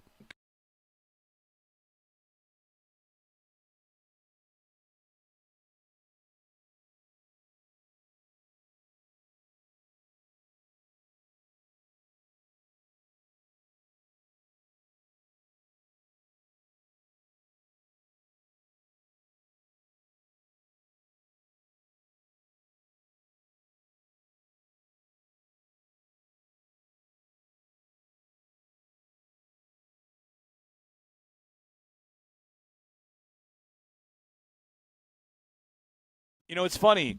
I guess I kind of knew this, but it was a reminder yesterday. You think full pads go on, it's going to get more physical, that the defense is who's going to be like, finally I can hit these guys instead of just pretending. But especially, it's a testament to the way the Bills offense plays. That's the side of the ball eager to hit. Finally, I can actually hit a guy. I can actually, I've got a defensive end coming around. Finally, I can get into him a little bit more. And it's not just a speed game, it's a power game. And, let's be real, this Bills offense is a power offense. That's what they've built with their offensive line. And you had a lot of offensive linemen kind of excited for that. Whether it's whoever told us yesterday, like TJ Sanders, Deion Walker, like, hey, first day in full pads, they find out how physical this offensive line is because they haven't had a chance to see that yet. So that's one thing that changed yesterday. They run the ball a lot yesterday as well. Joe Brady told us that. It was going to be a lot of power, a lot of physicality. And we're also at a point in training camp where the head coach, Sean McDermott, is addressing how he wants them to play nasty, physical football, of course, with respect for their teammates. So the tone of yesterday was about bringing physicality, which it sounds like it's another year of what this offense is going to aim to do. I mean, they're built that way. That's what Keon Coleman's out there doing, right? Yeah. Physical, style, and I almost want to say bully ball on offense. Like Rex wanted to build a bully, and that never happened. And I think that Joe Brady and Brandon Beane and Sean McVay, I think they've built a bully. Really, do they not get that reputation around the league only because of who their running back is? Yes, that's probably right. Everything else, they play with 6 offensive linemen more than anybody in the league, right? They just drafted this, menacing, best blocking tight end in the draft in Jackson Hawes. They have very physical linemen. You could find clips of Deion Dawkins like pancaking defensive linemen and then belly flopping on top of them. Like Spencer Brown is like a mean person when he's out there on the field. Alec Anderson's trying to fight everybody. But then there's James Cook. I mean, even the quarterback, right?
Good morning. The Buffalo Bills kicked off another week of practice yesterday with an even longer injury report than the day before. In total, 11 Bills didn't practice yesterday.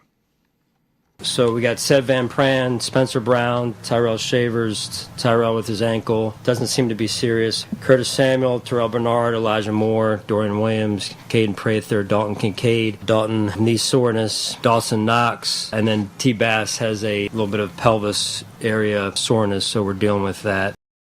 During practice, offensive lineman Alec Anderson went to the trainer's tent and did not return. You can read more on yesterday's practice in Sal Capaccio's article on our website, WGR550.com. Coverage of Bills training camp from St. John Fisher University is brought to you by Fiegel Carr and Joyce, your border attorneys. By Outlet Liquor, when you need to stock up, it's the place to buy a case. What's your outlet? By Connors and Ferris, your workers' comp attorneys, and driven by your Upstate Honda dealers. For great deals on the entire Honda lineup, visit your Upstate Honda dealer today. Elsewhere in the NFL, Browns head coach Kevin Stefanski said that quarterback Kenny Pickett is day-to-day with a hamstring injury after undergoing an MRI yesterday. In his place, Joe Flacco got the majority of snaps with the starters at practice. The Denver Broncos got a big contract done yesterday, locking up wide receiver Cortland Sutton to a 4-year, $92 million deal. Sutton was drafted by the Broncos back in 2018 and broke 1,000 yards for the second time in his career this past season, while also scoring 8 touchdowns. And ESPN's Adam Schefter reported yesterday that defensive tackle Christian Wilkins was released by the Raiders after Wilkins, quote, playfully kissed a teammate on the head, end quote. The unnamed teammate then filed a complaint with the team's human resource department, which ultimately led to Wilkins' release. That's your Paddock Chevrolet Sports Update. Paddock Chevrolet, celebrating 90 years of being your hometown dealership. I'm Josh Schmidt for WGR Sports Radio 550.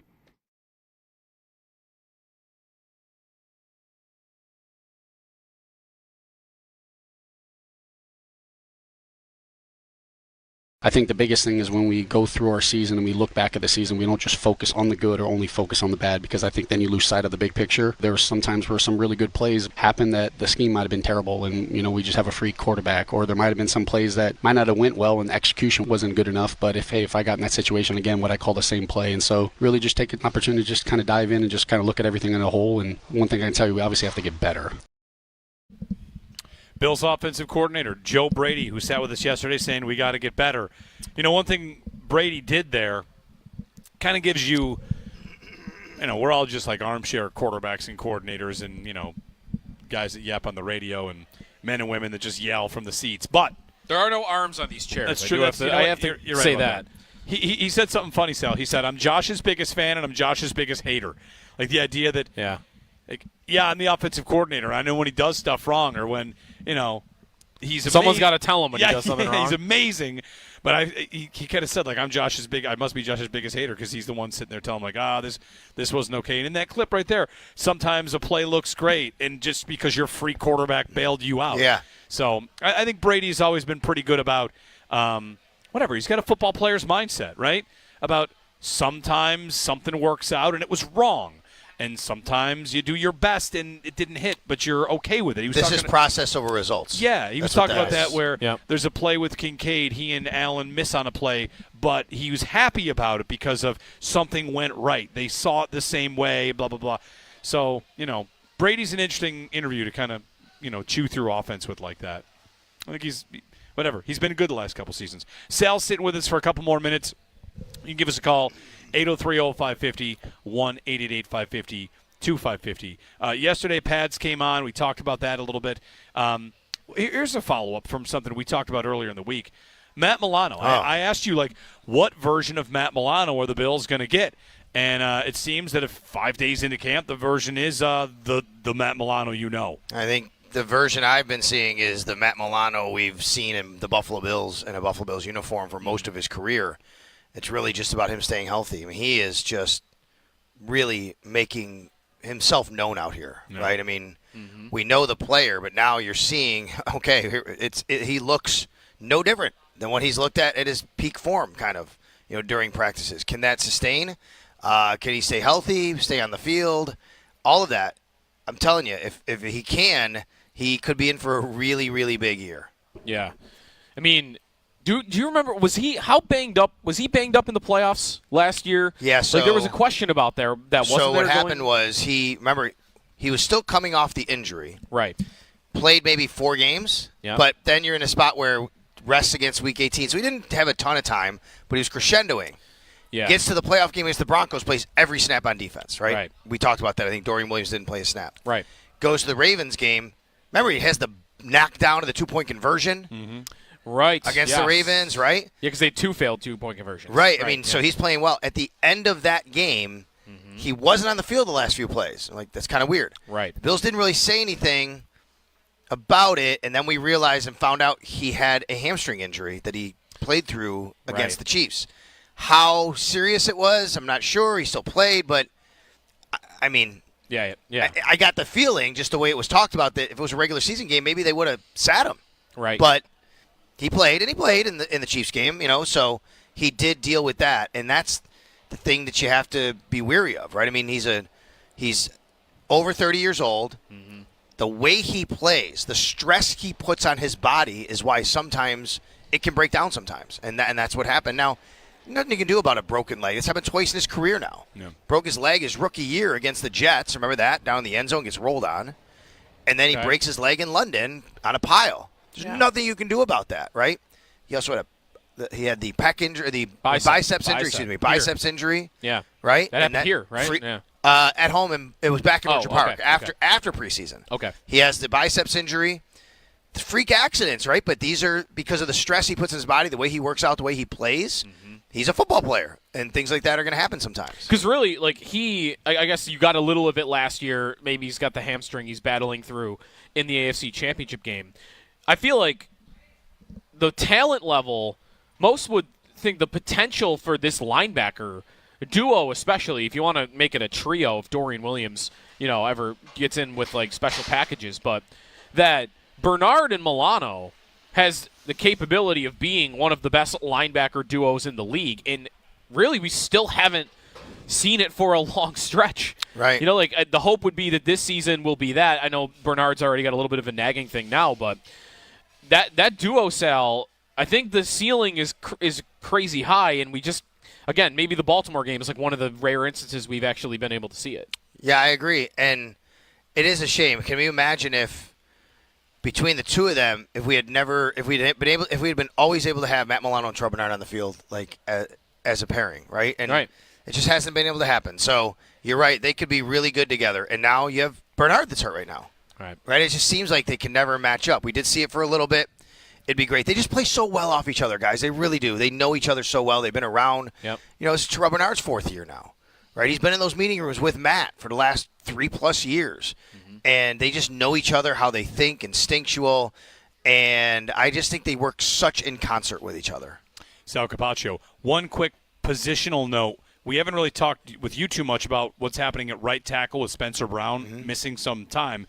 And no updated timeline on him, right? We found out day one was it's a flare-up and nothing since. But Tylon Grable, like how are things going at the right tackle spot, and what is it looking like? If Spencer Brown is missing any time, what's the plan?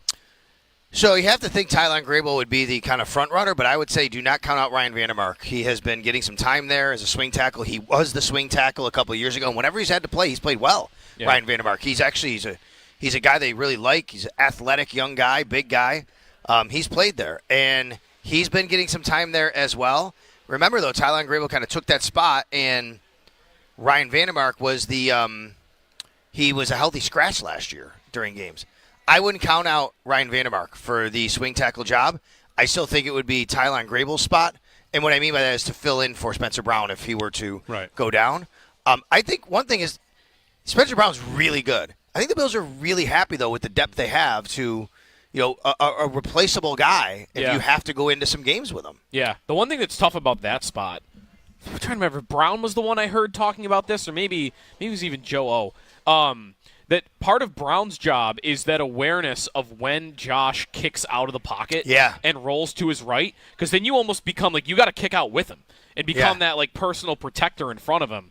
And that's something you pick up, I think, playing with him over the years.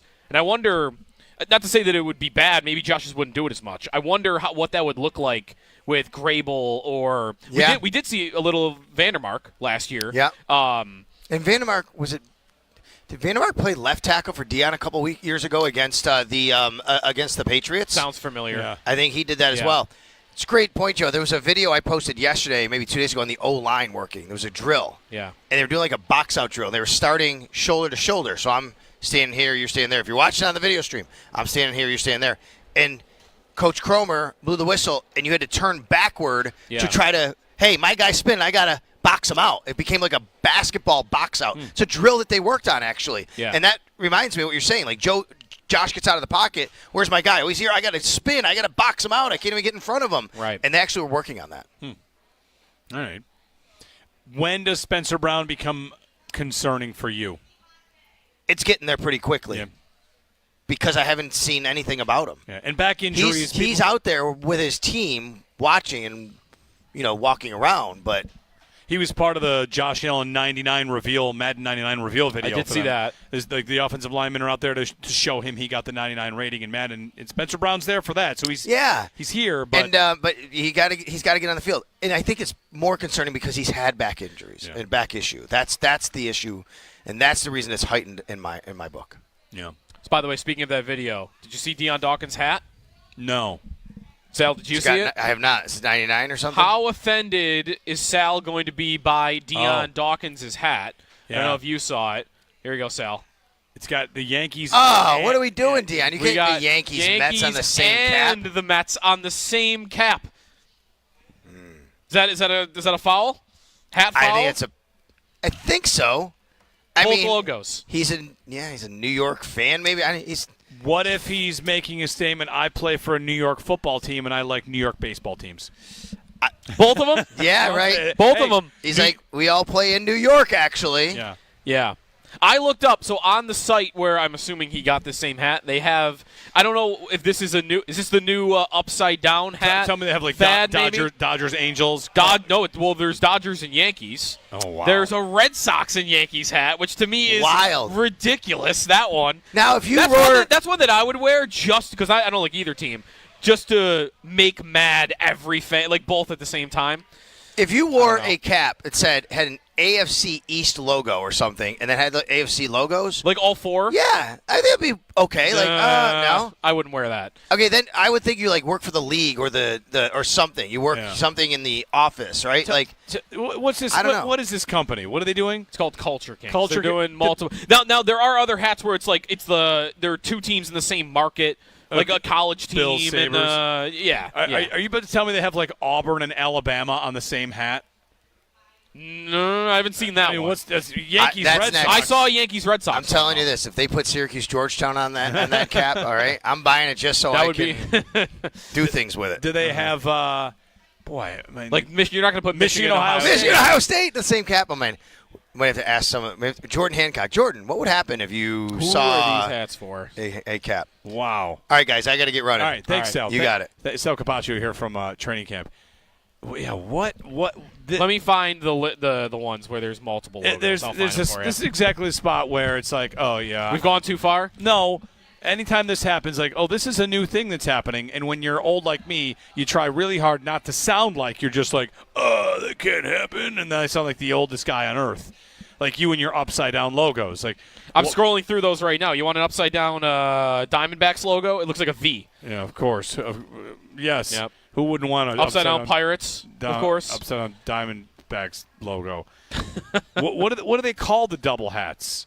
What are they? I thought it was two logo. I was looking at them yesterday. Where'd they go? I think you just search two logo hats and you're gonna find a list of them. Jeez. Well, all right. I mean, I guess we're doing stuff like that. Yankees and Red Sox on the same hat. Yeah, nuts. Anthony in Buffalo is on the line. Anthony, good morning. I don't know how I feel about that Yankees and Red Sox hat. That's crazy. I feel like it's almost against. But all right, so hey guys, so I'm just kind of curious, if there's anybody that you guys have seen that might stand out in camp. Some of the new rookies. Is there somebody that you look at and say this kid's going to have a good year? And then my second one is that rookie tight end that we picked up that's known for being a blocker. How does he look? And what is there a scheme of some sort for him yet, or if it's too early? But have a good day, guys. Enjoy camp, and here we go. Go Bills. Yeah, thanks, Anthony. On the rookies, as you're saying, like a guy that's standing out. I'm eager. I'm going to hang for practice today. I've missed the last couple. Sunday, of course, and then yesterday I couldn't stay. But I want to see if Keon Coleman can continue to stack really strong practices because, listen, if he becomes this weapon and this whatever, exactly what they want him to be. I'll just say it that way. If he becomes exactly what they want him to be, not I'm not looking for Jamar Chase out here, just the guy they think they can count on to be a big, strong target. That's super important. What I want is someone for it's 4th and 5, and it doesn't matter that they know where the ball might be going because it's such a reliable connection that Allen and Shakir, Allen and Coleman, Allen and Kincaid, they've got such a good chemistry there. And, every time Keon has a good day, you might think it's only camp, right? Or this is true of any player. It's true of rookies, too. I'm sorry, Anthony, you asked about rookies. This is true of new players, Elijah Moore, Josh Palmer. These practices have to matter to the quarterback himself. Had 7 straight days of good practices throwing the ball to this player. That is noteworthy, right? That's a relationship that's forming. Whether that's Kincaid, Coleman, Shakir, all up and down the lineup, Allen's talking about body language out there. When he's praising Josh Palmer, he's talking body language. If he's noticing that kind of stuff, that could be body language when something goes well, something goes bad.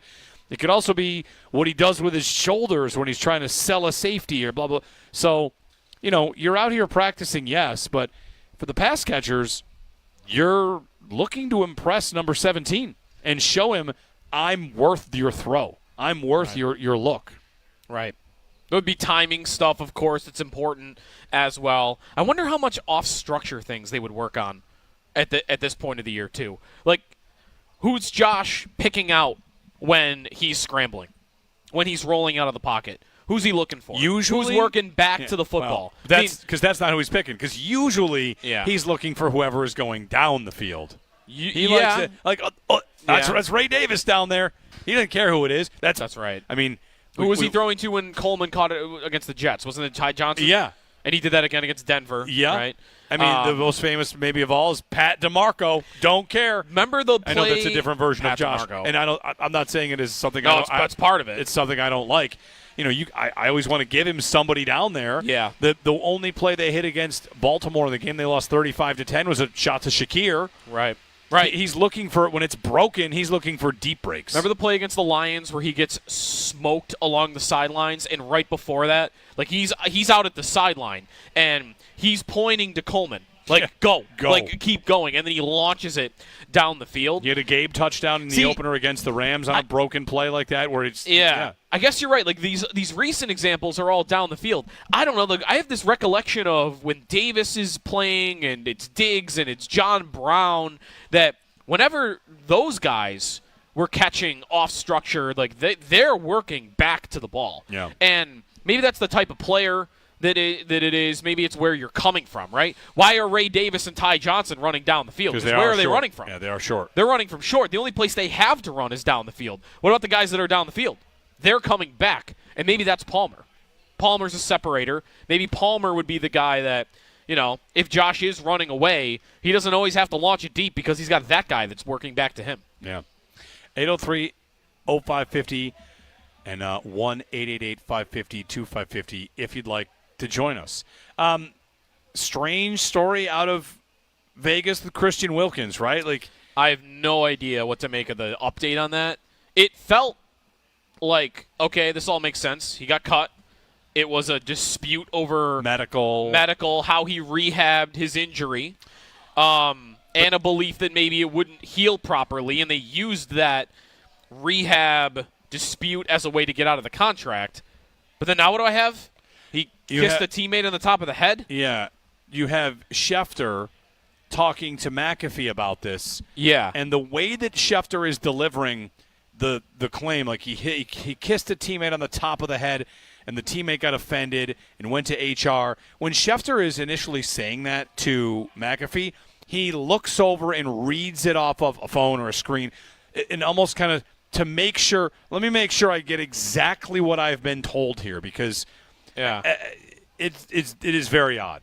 It's very odd. I mean, especially as a reason why he would be released outright. Yeah, but I guess I don't know. Schefter kind of painted it as a look into some of the problems that were going on with Christian Wilkins. So, it's odd. It's very odd. Josh has it here. Okay, here's Schefter with McAfee. From speaking to people inside the locker room, I think what everybody's dancing around and tiptoeing around is the fact that when you speak to people there inside the locker room, they say that Christian playfully went to kiss a teammate on top of his head, and those same people said that player took offense to it. So that's what everybody's been dancing around and tap dancing around, an incident in the locker room where he allegedly playfully kissed a teammate on top of his head. That teammate felt offended by it, and that's what a lot of this talk and speculation that people have just been floating around out there is about. All right. One of the odder NFL stories we'll get this year. That's a very strange update. Right? On it. I don't even know, like, okay. Yeah. It's just weird. It is an odd story.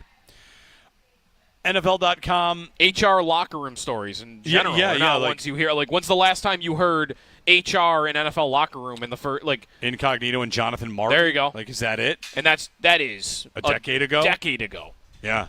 I'm not saying it doesn't happen, because I'm sure it does and we don't find out about it, but just very strange on that. Yep. Treylon Burks, first rounder for the Titans, waived Never really worked for him. All-time worst trades, it's up there. A.J. Brown. It's all-time. It's him. up there. You know, it's funny. He's the 6th receiver taken in that draft. It's the opposite of, well, I shouldn't say the opposite, but forever we had the Diggs-Jefferson trade. Like, oh, you could have just taken the receiver. Like, that's right, you could have done that. And sometimes when you do that, the receiver you take isn't good. Right. And the Titans, I guess, decided, like, oh, we'll just take the receiver instead. And, I mean, shout out Matt Harmon, receptionperception.com. Like, he's like, this guy's not good. Burks, to me, there was never any idea that Treylon Burks was going to be good, and he never was. And then and he's by far, I mean, I guess actually the guy that went right ahead of him is not great either, but in that receiver class, like, it's not even close. He's the worst one. Drake London, great. Garrett Wilson, great. Chris Olave, great, but, you know, needs to put it together and stay healthy. And then Jameson Williams, who's good, I think. I think when he's just Jameson Williams is on the field. He's a role player. He's a role player. He's not a full-time receiver. He's a role player, and he's dynamic. But he's very dangerous. To me, Jameson Williams, I would almost make a comparison in, again, not the way they play really at all, but that's what I kind of expect Keon Coleman to be. Role that is exploitable, usable. Not going to be ever Garrett Wilson or Chris Olave. Never going to be Drake London, but oh, no, we've got this thing that we use in our offense, and when we use it, they're just like, what are we supposed to do about that? Jameson Williams, his is just, ungodly speed? Sure. He had 1,000 yards last year on 91 targets. That's right. 91 targets. That's a role player that Ben Johnson found a way to just like, man, this is going to work. I had a stat for you. And then Jahan Dotson was the one other guy. Okay, Dotson. He's not good at, but he did make a big catch in the Super Bowl. I saw one thing on the Bears this year and on Ben Johnson. See if I can pull it up here, if I can find it. That people with the Bears are going to here you go. From Jacob Infante, who wrote this, that the Bears and their fans, lead NFL draft analyst, and he writes a Bears blog. Be patient, he says. You have to be patient with Ben Johnson and Caleb Williams. Like, write it down right now. That if they start slow, that doesn't mean it's going to fail. Mm-hmm. The Lions, in the first year Ben Johnson was their offensive coordinator, started 1-6. Oh. And like Goff found it, and then all of a sudden became like, oh, this offense is unstoppable. They started 1-6, and they finished 8-2. And Jacob Infante basically wrote, 8-9 for the Bears is a good year. Like, if they get that done and it starts to come, that's a sign it's working. Don't freak out too early on the Bears on Ben Johnson. So 8-9 though being a good season for them in that division. You've got 3 powerhouses in the division. It's going to be tough. Yeah, I mean, it's going to be tough, but man, year 2 for the quarterback, and you got good talent around them, and I guess they did only win 5 games last year. Yeah, I don't know. I mean, it's just, to me, it's about division. If they're in the, let's be real, in the AFC East, they might want to go. They're in the 10 NFC and South. 7. Maybe it sounds different. Yeah, but that's 6 games against the Lions, the Packers, and the Vikings, who are all playoff teams last year. And they're out of that division is good. You want the rest of their? It's not. I mean, each one of those teams has a question. The Lions lost both their coordinators. The Packers. What's an elite thing the Packers have? Like, on their whole roster. They're good, no doubt. Their quarterback's really good. And then Minnesota, like, I don't know, they have a quarterback that that in college was hidden by his offense. Let me give He's going to walk in there and be – McCarthy maybe is the biggest thing for me. I love O'Connell. I love the Vikings, but, I mean, that guy, his college offense hid him. And he's just going to show up and lead them to what, 12 wins? Just quickly, do you know who they play? The Bears? Yeah. No. They play the AFC North. That's tough. That's Baltimore, Cincinnati, Pittsburgh, and Cleveland. They play San Francisco. They play Philadelphia. They play Cincinnati. They play Washington. That's tough. And maybe 8-9 is a good year for them. It's tough. Joe Marino of the Locked On Bills podcast. He'll be joining us coming up. And Bobby Babage at 9:15, Bills defensive coordinator. Jeremy and Joe, live from St. John Fisher here on WGR.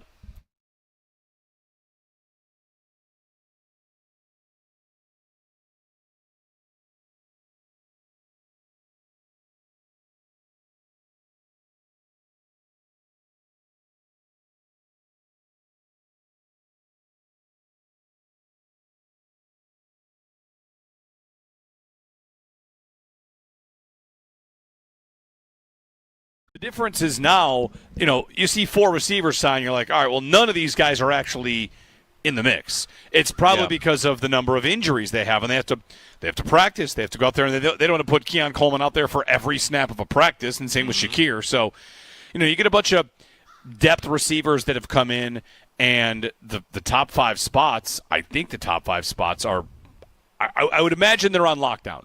I could be wrong about that. Any name pops up, it's not the same. Last year, it was any name popping up, and yes, let's pursue that. Let's look. Even 2 years ago, like the final season where it's Diggs and Davis is not going to resign. It's Hardy and Sherfield, and if a name popped up, we'd talk about it. Yep. And now that does not seem to be something we would do because you've kind of got a group that is, I think, pretty set. Pretty set. Because who would be the guy that would miss? Wouldn't it have to be more? It would have to be just more, because unless it's Samuel because he can't stay healthy.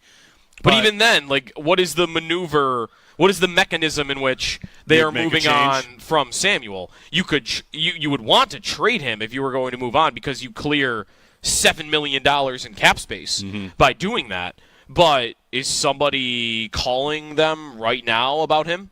He's injured again. Yeah, that's the tough part. Like, I don't know who's. And then there's no point in cutting him. You save $400,000. I'd rather have him on the team at that point. Yeah, give me 3 games out of him this year. I'd rather have him than $400,000. The only avenue to making that move is somebody below him on the depth chart, whether that's Shavers or Hamler or is so impressive that you treat it like you treated defensive ends a couple of years ago where you traded Charles Johnson for a 7th or whatever. Is that who that was? Who am I thinking of? Bam Johnson. Bam Johnson. Isn't that the same guy? Maybe. I don't remember what his first name was.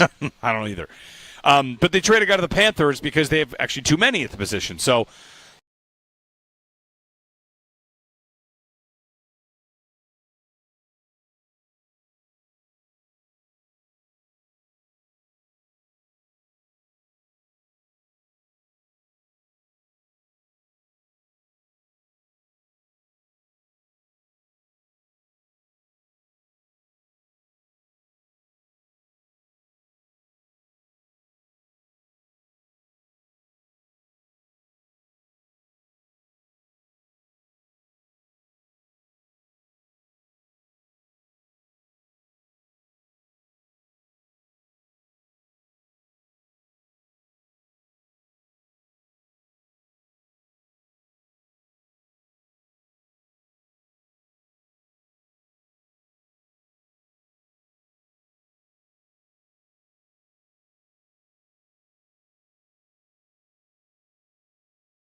right now, and look, I get there's a lot of time that needs to play out. We haven't even touched a preseason game. There's a lot of camp. There's a lot of practices. Right now, I think it's going to be a hard sell for me to believe that Trey White's not your week 1 starter.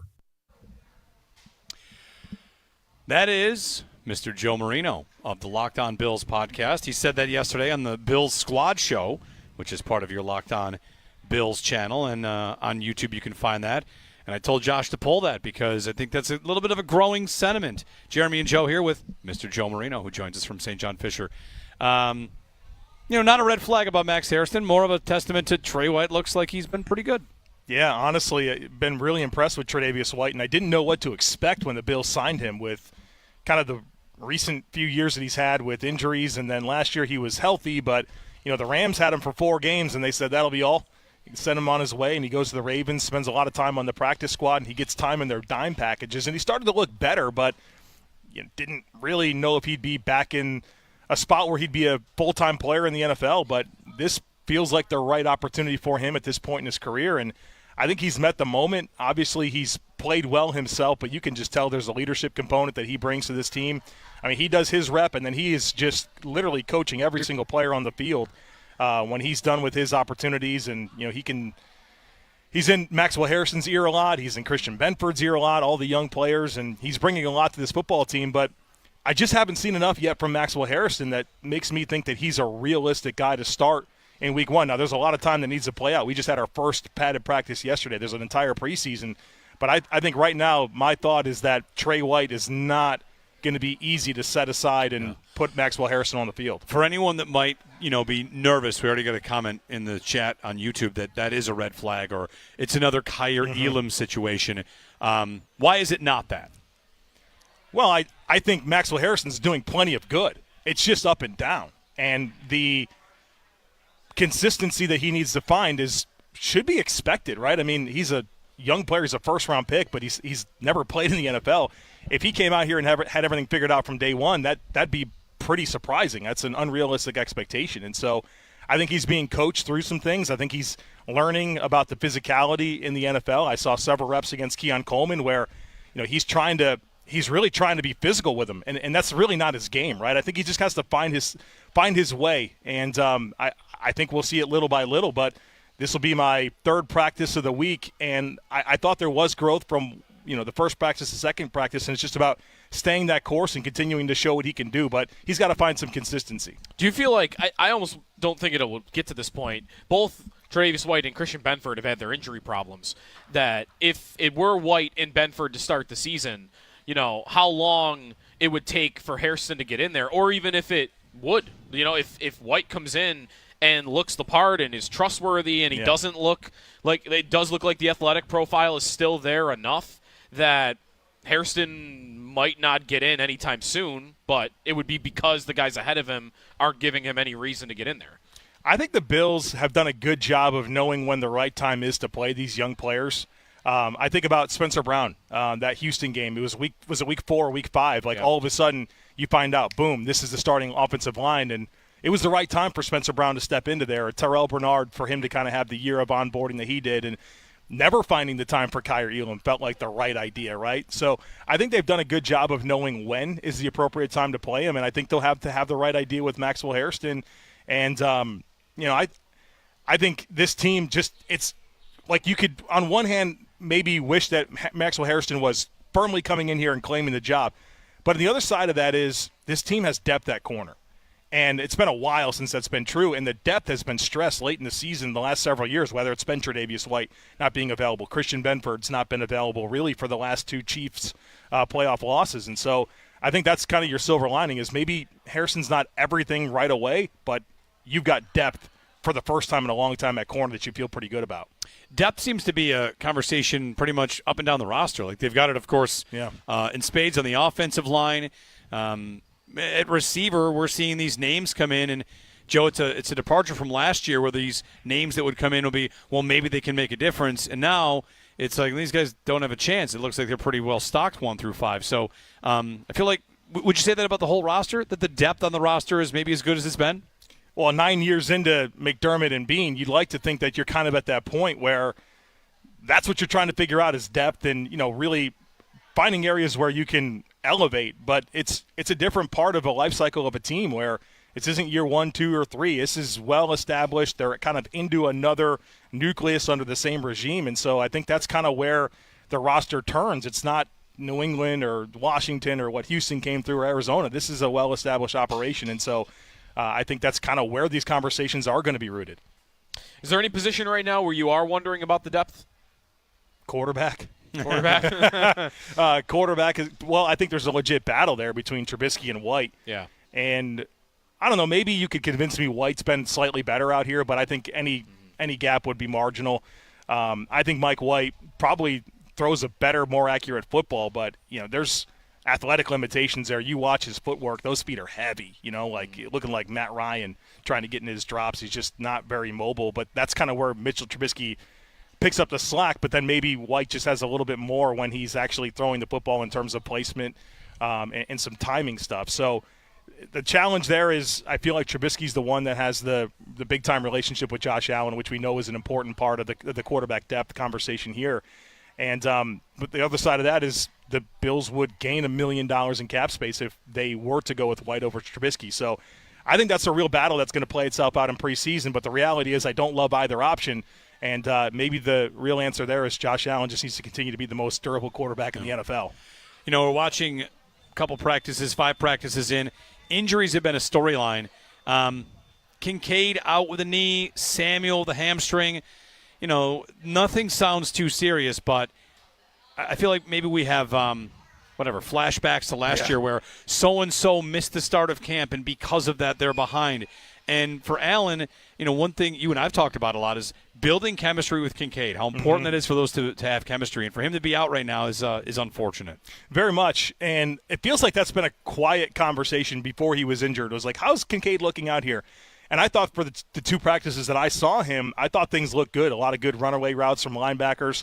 And the play he got injured on was a really nice deep opportunity on a corner route that was he found some space between Rapp and Milano, and then that ball was in the air just a little bit longer than you thought, and all of a sudden it's a contested situation, and he got contact from both sides, and he finished the practice, but obviously he wasn't available yesterday. We don't know what today holds, but I think that's what's hard to gauge is like how serious is any of this? Is the team just saying, hey, it's July, we don't have a game until September, there's a lot of important players on this list, we need to be cautious, or is it stuff that is going to linger and be a problem? So I understand both sides of the coin, and the first thing Sean McDermott says after he talks about injuries, he goes, I'm not getting into timetables. Okay, well, I guess we'll just have to speculate and wonder and probably lean into being concerned. Yeah. The one thing about that is it doesn't sound like – but again, like part of that is not knowing. Anybody that is like being talked about as like a missing time in the regular season candidate. Here's the Cowboys who lose their left tackle yesterday. And I guess the positive news would be, I don't know if there's anyone on this list where I'm worried about that, but at what point would you? Like, we asked this to Sal, like, how long would Spencer Brown have to be out before we start getting, like, really worried about his status, with it being a back injury that he's had in the past? Yeah, I mean, I think about Terrell Bernard. I was talking to Joe Biscaglia about this the other day. Terrell Bernard, the year that he was his second season when he was going to become the starter, he had an injury that kept him out of like the last 3 weeks of camp, and then all of a sudden he was still the starter over Tyrell Dodson, even though Tyrell Dodson was the healthy player stepping in there. So I think that, for as much as there are true competitions that need to play out, I think there's probably a direction that the team sees this going. But yeah, I mean, the closer we get to the season and guys aren't practicing is when I think you start to find some concern. But I guess the silver lining right now is that it's, July 29th. So hopefully there's still plenty of time. We talked about Harrison. Let's dig through the rest of the rookie class. T.J. Sanders, Landon Jackson, and Deion Walker, 3 players on that defensive front. What have you seen so far? Well, I think they've all been really, like, high energy. They've been hard charging, pursuing hard. I think we had one padded practice, and I certainly tried to watch as much of them as I possibly could, but you don't have as big enough of a sample size to really say this guy really looks good. I think right now I can praise the effort, I can praise the energy, I can praise the athleticism. I thought they've all moved extremely well, but getting a real gauge for where the technique is at and where the impact could lie, I think we'll need a few more practices to really know. I'll say with Deion Walker, the Bills ran a lot of zone runs, stretch-type plays yesterday in practice, and I thought his ability to work laterally was pretty impressive. out there. And then, I think the get-off with Sanders and Landon Jackson in terms of getting off the ball, there wasn't much hesitation. They were intentional with getting off the snap. So I think those are like little good things, but not enough of a sample size to really get a full gauge, but that'll be a priority for me today and Thursday and Friday. Anything from Jackson Hawes stand out first day with pads on? I don't know. Like he, of course, more of a blocking tight end. I've seen him make a couple of catches. Yeah. And the two guys ahead of him on the depth chart have been missing time with injuries, so there's that too. He's tenacious, right? I mean, like getting a chance to be on the field and just looking at him, you can just tell he's got something about him where you don't want to get in a fight with that guy, and he's brought it quite a bit. So. I think he's been as advertised, and I think it's been good to see some of the receiving ability there. Obviously kind of a basic menu, but at some level of involvement because they have to, right? There's no Kincaid and Knox out there. Sokol was signed last week. I mean, what this is a true statement. Jackson Hawes, in terms of available tight ends, is the most experienced player on this team. Yeah. So he's getting a lot of run, and I think that's only helpful for him. But obviously, you want to see is it 88 and 86 out there with Josh Allen. Joe Marino, Locked On Bills podcast, joining us here on WGR from St. John Fisher. One thing I'll be watching today, Keon Coleman's been stacking practices, stacking good performances and breakout performances. Yeah, he's the last two practices I thought he's really, really good, especially the Sunday practice. One thing that really stood out to me yesterday was a lot of scramble drill opportunities for Josh Allen. He's looking for 0. And once it was a great rollout completion. The other, he chucked it into double coverage. That it was Bishop and Tre'Davious White kind of closed on the ball. And I think because they both closed on the ball, neither intercepted it. But one of them should have.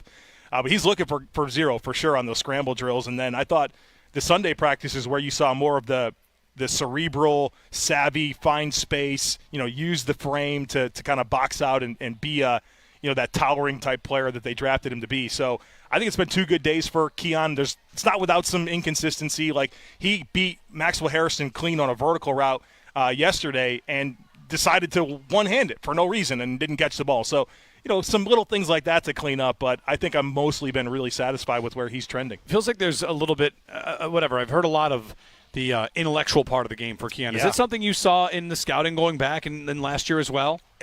I would agree with you, Jeremy, that it feels like whether it's Joe Brady, didn't call him like one of the smartest receivers he's ever been with. I think Josh Allen's been praising like the football IQ. That's been a message. Yeah, it feels kind of intentional. Coming out of Florida State, I mean that's a real basic offense, So I don't know that you could look at it and say, wow, high football IQ or not. And last year, I think where you would believe that to be true is that. For a rookie, extremely young player, was he 20, 21 years old last year? Very, very young, and we all know that not even a guy that's been full-time in football for that long. When he was healthy, played a ton of snaps, right? Mm-hmm. Like he was the highest snap taker for this receiver core, and they played him at a bunch of different spots. So I think the messaging now is pretty loud and clear, but I think when you look back to last year, what they trusted him to do kind of aligns with all of that. Flies in the face of that occasional narrative that McDermott's afraid to play rookies. They just have to earn his trust. Right. And Coleman would have done that last year. Yeah, I think that's 100% true. And they wanted him on the field, even when he came back from injury where the impact wasn't the same. He still played a lot of snaps. And maybe a lot of that was what do they call them, the Joe Brady routes, the for love of the game routes. But he ran them, and they've had him on the field to do that. So I feel like that's maybe an unexpected part of his game that's being celebrated. And that's good because that's going to keep him on the field and that's going to get targets and that's going to allow him to be a playmaker. Do you agree with the perception through the first week or so of camp from what you've seen that Christian Benford looks like the best player out there? Oh, absolutely. This guy is taking names. I mean, watching him in one-on-ones yesterday, my goodness. I mean, technician's the word I think that you can easily identify, but it's the competitive spirit that he has, like, post-snap. He's chirping a little bit out there, and I think KJ Hamler brings that out of a lot of guys. I didn't realize how much of a yapper that guy was. But Christian Benford he's an alpha. He's a dog out there. I mean, the technique is obvious, but just the way he backs it up, his demeanor, his temperament. I've been in on Benford, it feels like, for a while, and he just continues to ascend. I think he's still got a lot more to show us. Joe Marino, Locked On Bills podcast. Where else can people find you? Everywhere. You're everywhere. Locked On Bills, Locked On NFL Scouting, Bill Squad with you and Jerry Ostrowski, NFL First Read. Thankful to have a lot of opportunities to talk football. Yeah, you and Kyle Krabs on that NFL Scouting podcast, right? Yeah, we did a podcast yesterday assembling the worst possible starting lineup using actual position groups in the NFL. Okay. So that was fun. We're going to do the opposite of that today. We're going to do the best. But you can only use every team one time. And the challenge is that the Raiders they had a conversation 4 or 5 times. You only can use them once. So that was fun if you want to feel really good about the Bills. Listen to that one. Who is the worst group? Worst offensive line of football? Houston. Yeah, which is, my goodness, after all they did, that's not where you want to be. But felt like they were that last year and they didn't fix it. Well, they traded their most talented lineman. They changed a lot. I'm not sure. I'm telling you, I don't think it is better. Maybe the scheme will help, but that's for that team to have that quarterback at this point in their build. That's not where you want to be having concerns. But I just don't like the collection of talent at all. Receivers, Tennessee. Okay, Ridley's good. Past that, nothing. Like who else is? But they've got. I was gonna say they've got Ridley, but. Well, this is where you'd love to put the Raiders. Their number one receiver is Jacoby Myers, and I love Jacoby Myers, but he's not a 1. Yeah. I went with the Panthers. Okay. Because so unproven. Well, yeah, and the other teams that I wanted to use, I had to use for other spots. And with the Panthers, it's completely unproven. Ted McMillan's a top 10 pick. We don't know. Xavier Leggett didn't really impress as a rookie. No. Late stage Adam Thielen. This Hunter Renfrow comeback story. We're not into it enough yet. I don't know. I don't know. So they're just everything's I don't know with Carolina. It felt like a good team to slot in there, but there were some contenders. I wanted to put the Jets, but Garrett Wilson as an individual player was awesome. He was like, I can't do that. Their second receiver is Josh Reynolds. Who is there? Alan Lazard, Josh Reynolds. Yeah, that's not serious, right? No. Yeah. All right. Joe Marino. You can catch him everywhere. All those places you just listed. Bill Squad Show, Locked on Bills podcast, Locked on NFL Scouting. Thanks for the time. We'll see you out there. Of course. Thank you, guys. All right. Well, to get a break in, Bobby Babage, Bills defensive coordinator, joins us at 9:15 here on WGR.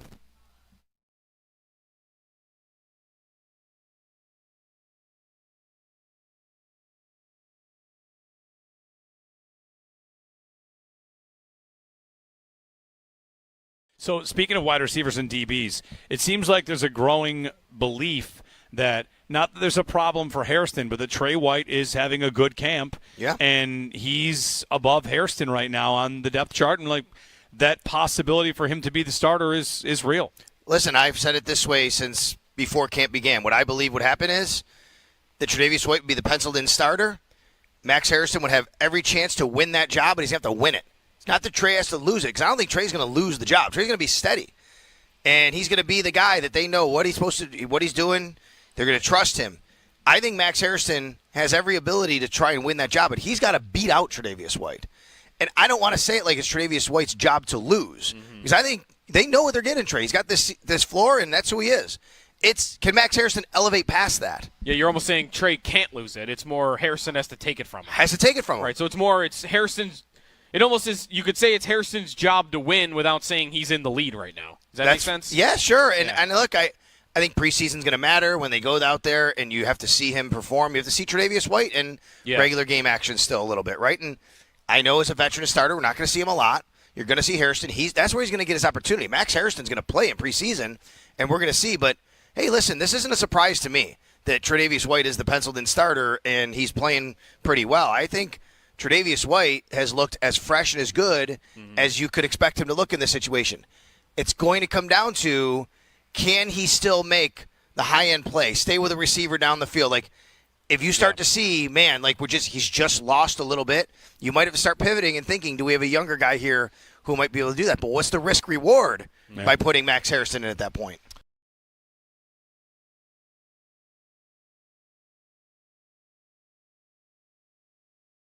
You know, it's funny. I guess I kind of knew this, but it was a reminder yesterday. You know, you think full pads go on, it's going to get more physical, that the defense is who's going to be like, oh, finally I can hit these guys instead of just pretending. But especially it's a testament to the way the Bills offense plays. That's the side of the ball eager to hit. Finally, I can actually hit a guy. I can actually, I've got a defensive end coming around. Finally, I can get into him a little bit more. And it's not just a speed game, it's a power game. And, let's be real, this Bills offense is a power offense. That's what they've built with their offensive line. And you had a lot of offensive linemen kind of excited for that. Whether it's whoever told us yesterday, like T.J. Sanders, Deion Walker, like, hey, first day in full pads, they find out how physical this offensive line is because they haven't had a chance to see that yet. So that's one thing that changed yesterday. They run the ball a lot yesterday as well. Joe Brady told us that. It was going to be a lot of power, a lot of physicality. And we're also at a point in training camp where the head coach, Sean McDermott, is addressing how he wants them to play nasty, physical football, of course, with respect for their teammates. So the tone of yesterday was about bringing physicality, which it sounds like it's another year of what this offense is going to aim to do. I mean, they're built that way. That's what Keon Coleman's out there doing, right? Yeah. Physical style and I almost want to say bully ball on offense. Like Rex wanted to build a bully, and that never happened. And I think that Joe Brady and Brandon Beane and Sean McDermott, I think they've built a bully. Really, do they not get that reputation around the league only because of who their running back is? Yes, that's probably right. Everything else, they play with 6 offensive linemen more than anybody in the league, right? They just drafted this, menacing, best blocking tight end in the draft in Jackson Hawes. They have very physical linemen. You could find clips of Deion Dawkins like pancaking defensive linemen and then belly flopping on top of them. Like Spencer Brown is like a mean person when he's out there on the field. Alec Anderson's trying to fight everybody. But then there's James Cook. I mean, even the quarterback, right?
Hey, listen all this week for your chance to win a pair of grandstand tickets to the NASCAR Cup Series weekend from Friday, August 8th to Sunday, August 10th at Watkins Glen International. Go Bowling at the Glen brings the drivers of the NASCAR Cup Series to battle it around the historic New York road course. Tickets on sale for the entire NASCAR weekend at theglen.com.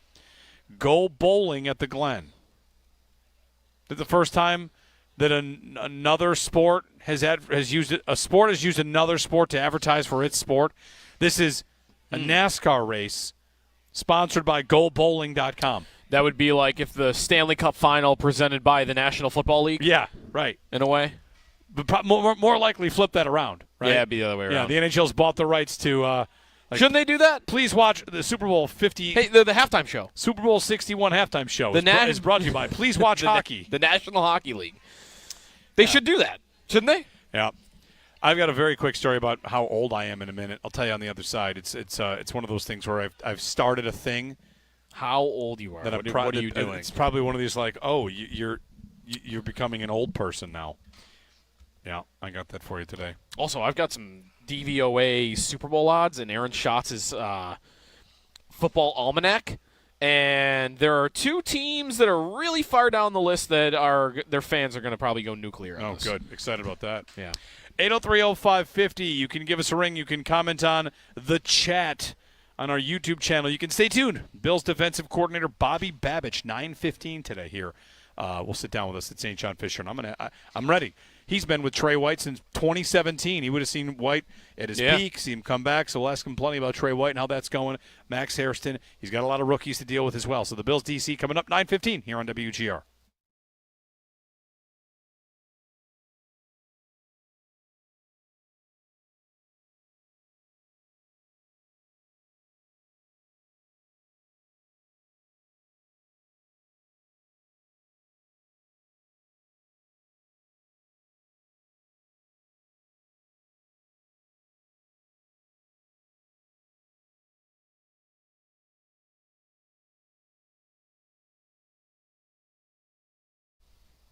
Jeremy White here for Z-Bar to tell you all about the best ways to take care of your vehicle, whether that's detailing or window tinting.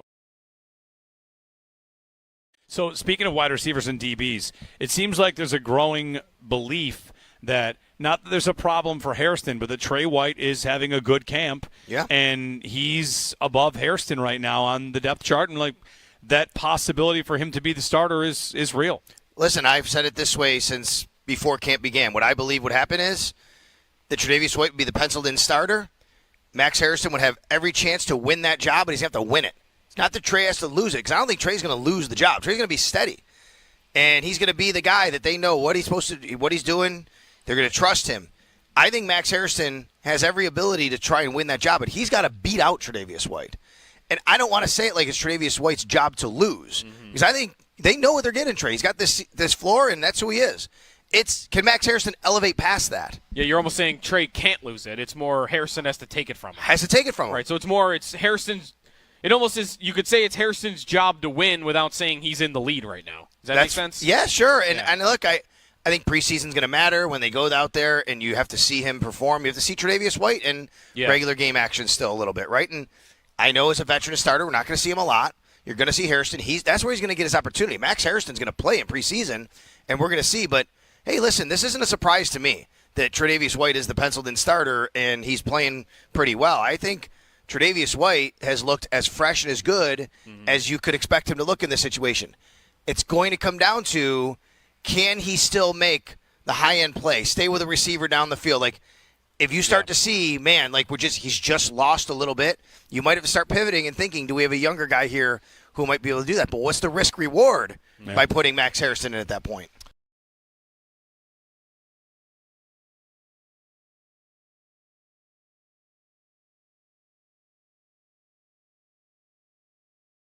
You know, it's funny. I guess I kind of knew this, but it was a reminder yesterday. You know, you think full pads go on, it's going to get more physical, that the defense is who's going to be like, oh, finally I can hit these guys instead of just pretending. But especially it's a testament to the way the Bills offense plays. That's the side of the ball eager to hit. Finally, I can actually hit a guy. I can actually, I've got a defensive end coming around. Finally, I can get into him a little bit more.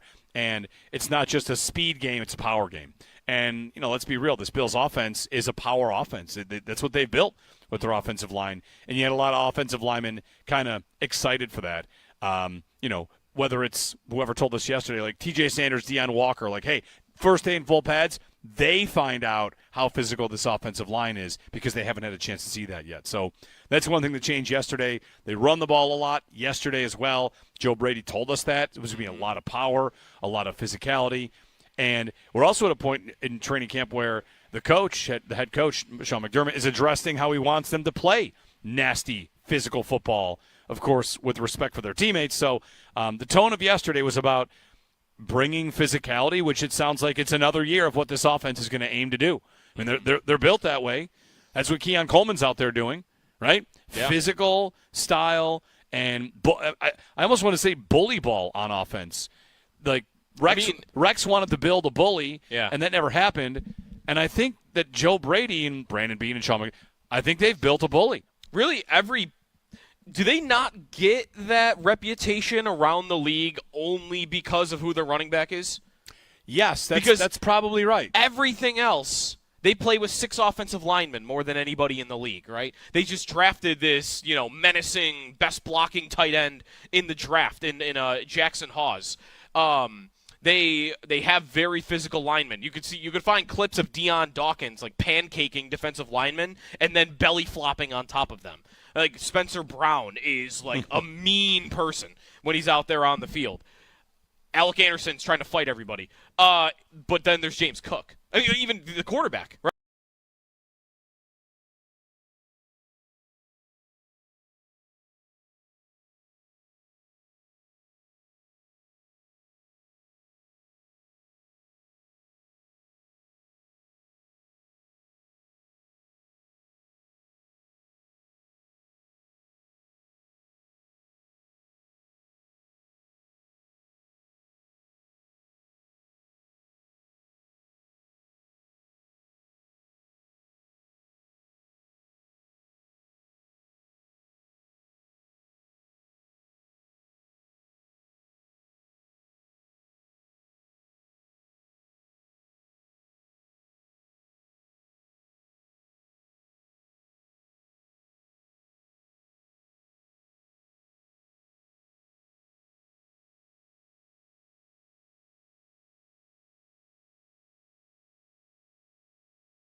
Another week of Bills training camp started up yesterday. Lots more injuries on the injury report. 11 total Bills did not practice yesterday. So we got Seb Van Pran, Spencer Brown, Tyrell Shavers, Tyrell with his ankle. Doesn't seem to be serious. Curtis Samuel, Terrell Bernard, Elijah Moore, Dorian Williams, Caden Prather, Dalton Kincaid, Dalton knee soreness, Dawson Knox, and then T. Bass has a little bit of pelvis area soreness, so we're dealing with that. That was Bills head coach Sean McDermott speaking with the media before practice. Along with during practice, offensive lineman Alec Anderson went to the trainer's tent and did not return.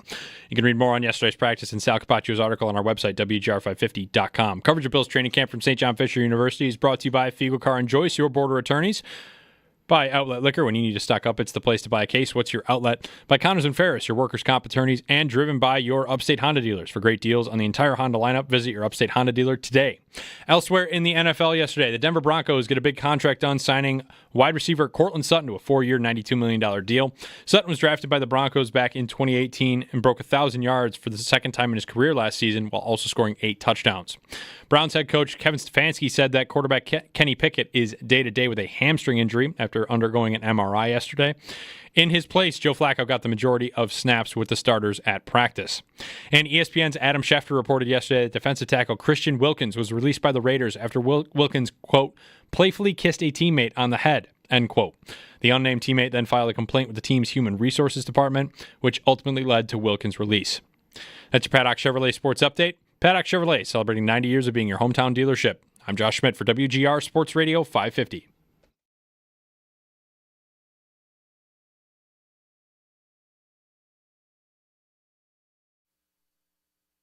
We're going to put those two teams head to head. Who is the better team? The Bills. The Bills. Ooh, I don't know. This anti-Ravens stance that you're taking. It's not anti-Ravens. It's pro-history. Like, I don't know. Let's how many years in a row does a team need to play its worst game of the year and have its best player play his worst game of the year in the biggest spot before we care about it? All right, Mina Kimes and Nick Wright arguing about the Ravens and the Bills. And arguing about whether Lamar Jackson's game against the Bills in the playoffs was a good game. He had 2 mistakes and otherwise played a really good game. But he had 2 mistakes. And that was the hole they were in. Yeah, Mark Andrews had 2 mistakes, too. True. 2 big ones, and a fumble and a drop.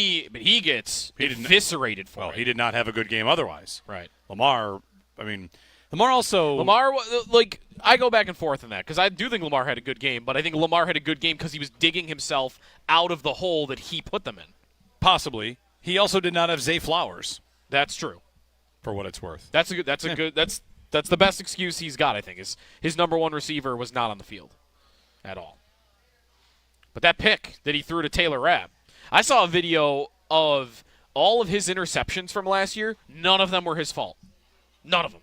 Like, they were perfect passes to a teammate that bounced off their hands and into a defender's. That Rapp interception, though, was definitely not that. That was right to him. So, quick story. Bobby Babage going to join us in about 5 minutes so we can kind of screw around for a few minutes here. Is this your old story? A little bit. Malik Neighbor's been dealing with a nagging toe injury. Yep. It's lingered since his LSU days. Yep. He says, quote, "It's like a mosquito that won't go away. I'm trying to shoo it away." Okay. Yeah. So he's got a toe injury he says is like a mosquito. I am officially at the age where when I go outside at night now, in the evenings, yep, I will wear long sleeves and long pants even if it's 95 degrees. What? Yeah. Because of this? Because of mosquito bites? Yeah, because I can't get eaten up anymore. Just put bug spray on. Doesn't work. What do you mean doesn't work? I mean, bug spray does not work. It might not be 100%, but it definitely works. Is the biggest lie ever. It does not work. You're claiming the entire bug spray industry yes. is a falsehood. I'm saying to you that I am immune to bug spray. It doesn't work. Do you ever, like the tiki torches or the what are the candles? Scams. All of it? Might as well be all these lessons you're trying to get sold for golf on Instagram, all these training tools. Bug spray. Lie. It's a lie. I don't know about You know this. what works? Pants. Pants works. The bugs can just get under the pants, though. No, they can't. Sure they can. No. They'd be smart enough to fly, in the right area, but... 2 comments in the chat back-to-back. Bug spray works, and bug spray is totally fake. No, that's right. Doesn't work. Josh, put a poll up. Is bug spray fake? Not real. Doesn't work. I have a hot take. I kind of like the smell of bug spray also. You know what? I had that thought when the sunscreen's getting sprayed around here and thought, like, what? Yeah. But is that just because it reminds you of the outdoors? Great question. Great question. I think of when I smell bug spray, I'm thinking, I'm at a campfire. Try I'm at a bonfire. Try to describe what sunscreen smells like without saying sunscreen. What does it smell like? What is the spray? What does it smell like? It's right without saying sunscreen. It's not a scent. It's just no. I think it is. It's its own scent. It's its own scent. It's its own scent. Yes. I don't know what else. I mean, there are probably scented sunscreens, right? Yeah. In fact, there definitely are. I'm sure. But even those ones, don't they still smell like sunscreen? I couldn't describe it for you without calling it sunscreen. The same thing, I think I would say the same thing about bug spray. Bug spray has a distinctive odor that I wouldn't describe as anything else. Like maybe it's more like citrusy, but I think bug spray works. It works fine. I think it works 80%. I think it works 80. It's like 80% effective, and you're taking that to mean it's 0%. All right. I'm not sure. Bills defensive coordinator Bobby Babage about to join us here. See if he wants any piece of our riveting conversation as to. I don't think he does. When we're waiting for you guys to come over, we get a few minutes. Does bug spray work? It doesn't work for me. I don't get affected by bugs. Oh, look at this. Natural. He doesn't even need it. Only in the state of Minnesota. When we go to Minnesota Lake Country is where I get affected by bugs. Very but good. I will say I have a left side headset, so this is very different. Oh, yeah. On the right you side. can flip it over. I got to deal with adversity. Okay, adversity. I like it. Yeah. I like it. Yeah. Bills defensive coordinator Bobby Babage with us. Jeremy and Joe, thanks for taking some time to sit down. I wanted to start talking with you about Tre'Davious White because you've been here pretty much since he's been here. That's right. And you've seen Trey from rookie to all-pro to battling the injuries, and now he's back out there. And what's it like to see him like this in this scenario? I think I'll start on a personal level. In my press conference the other day I said it. I mean, seeing him grow from a rookie to become an all-pro, go through 2 injuries, and the heartbreak that it was, in the end, this is a business. That's the toughest thing about playing and coaching in this league, you build relationships. You're around each other all the time. You care about their families and all those type of things. And it's just from a personal side, it's tremendous to see him back out there and to see him, as close to Trey White as we all know he could possibly be with the stuff he's gone through. And then, he's doing some Trey White things right now. He needs to continue. We'll see how it goes. I mean, we're even in 5 practices in, so we'll just see how it goes. Like I said, we're not going to ride the roller coaster of things, but right now he's doing a nice job, and we need him to continue to bring that leadership and be a tone setter. How different has he been this offseason because he's had an offseason versus how many of those past years? Yeah. It's been, 4 or 5 years? Yeah, I said it because it was interesting. We were walking down with one of the strength coaches, and there's a hill over here on the other side of this field house. And I guess off his first rehab, he used to be backpedaling and sprinting up this hill to rehab the ACL.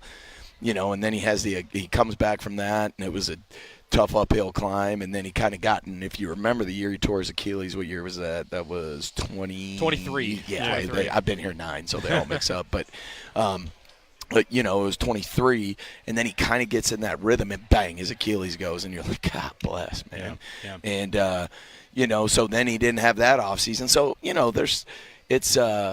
it's good to see. I said it before that he's had an off season. He came up to me in practice, and I'm like, "Hey, bud, how's it? How you feeling?" He said, "It feels good to have legs. This is finally I've had an off season." So true professional. Can't say enough about him. Like I said, he deserves to be talked about for everything he's done for this organization and this community, along with a lot of other guys. You've got competition amongst teammates. How valuable is Trey White going to be for Max Hairston as a rookie coming in this league? I don't think you can put a value on it. I don't think you could put a value on it because, it's funny when Max got here, he's like, Trey White is a corner I used to watch back when he was younger, So I know Trey was brought up by certain guys. You guys probably won't even remember, but I think Trey would say that there was a dude here that used to play for the Chargers our first year named Sharice Wright. And Sharice Wright, I know, really helped Tre'Davious his rookie year. So, it's a pay it forward thing, and Tre'Davious knows where he's at in his career. He knows that not only is his job to go out and play damn good football, excuse my language, but it's also to pour into the young guys in the next generation. So, like he says, when he's home watching it, he can watch Max Hairston down the road here when his time's said and done. You feel like he's also potentially going to be one of the fan favorites on Hard Knocks, Trey White? I don't know about Hard Knocks, but I know here in Western New York he gets as loud a roar when he walks out of that tunnel as anybody. Yeah. How about Hairston? What have you seen from him so far in his time with the Bills? Yeah, I think we all know he's super talented. I said at my press conference, I hate to keep coming back to that, but, I'm a man of habit. So, really he had a pretty dang good first day. Second day is a little rocky. It's, and now as we go through it, there's a lot we're throwing at these guys. Not only technique and fundamentals, but then you talk about scheme, formation awareness, situation, all those type of things. So we're not going to ride the roller coaster. Super talented, great dude, learning to be a pro, learning what that takes, and he's certainly got a great room to learn from, and we'll see where that goes. A lot of the scouting reports on him were, ball skills. He's aggressive, and do you have to kind of teach him how to walk the line about when to do that in your system versus when to let his ability kind of take over? Yeah, I think and when you say aggressive, are you saying physical? Just or like jumping, looking for the ball, trying to be a ball hog. Okay, that's a lot of what they said about him coming out. I mean, there's a certain training process we go through, and it's funny, you think about the physical aspect of training, but there's also, you got to train your eyes, so we're just going to make sure his eyes are trained. We're not going to take his instincts or football intellect away from him, but we're going to make sure his eyes are in the right spot. Is that one thing, too, you mentioned, like, the physical part, because he is smaller and now the pads are on, right. How much of an adjustment do you feel like that could be for him, is learning how to be successful in the league, despite the fact he might be giving up a little bit of size? Yeah, I think anytime. I think if you ask any of those guys that have, I don't want to say, for lack of a better word, have become benchmark players on our defense, I think that adjustment, that physicality adjustment, no matter how big, no matter your size. I mean, shoot, Taron Johnson's not the biggest guy in the world, but there's always an adjustment. And, the quicker you can adjust to that, and the more urgency we can create to that adjustment as coaches and bring awareness to that, I think the better off we're going to be. Bills defensive coordinator Bobby Babage with us. The rest of the secondary, let's talk a little bit more. Cole Bishop, year 2 for him. He missed a lot of this part of last year. So, coming along well? Yeah, absolutely. I mean, we're seeing a different Cole. We're seeing a different Cole. Here's a guy that didn't have training camp practices. He gets thrown in the mix multiple times during the season and did a good job, but we're looking for him to do an even better job, as we are every one of our players, and it's all about growth and getting better. And as we know, and he's certainly showing signs of that. I thought he had a pretty dang good day yesterday. He showed up. He was physical. We'd like to see him come away with that ball that was thrown deep. It ended up being a PBU collision there, but we need to come away with that ball, and that's the point there is as we talk about, the best thing we can do is get the ball back to 17 as fast as we possibly can. Bobby Babage with us. How about at linebacker? So Matt Milano, kind of like actually with Trey White, like getting a full off season for him, and how important that could be, him being at this age. But I mean, out there on the field, does it just look like the same old Matt Milano? Yeah, I mean, I coached him for 2 years, been around him since he's been here. It's interesting. Me and Matt have been here the same number of years. But, like I always say, I don't want to put expectations on players, but it's, Matt Milano is Matt Milano. We all know what a healthy Matt Milano looks like, a healthy in rhythm Matt Milano. And by rhythm, that just means getting in the flow of the game. And, last year was very tumultuous for him. We thought we were going to get him back. And then he comes back. We take care of him. He misses time. And then nothing that he could have done about it, but it was just an unfortunate deal. So it's the same thing with Tre'Davious White. I think that's a very similar deal to where as long as we can keep him healthy and keep him on the field, we can get Matt into the best position to be the Matt Milano we all know and love, and to help us reach our ultimate goals. This offseason for the defense was about 2 things. The first was locking in pieces for long term. That's Christian Benford, Greg Rousseau, Terrell Bernard. How was it for you seeing those deals get done, knowing all right, I got cornerstone pieces coming back? Yeah, I think it's interesting.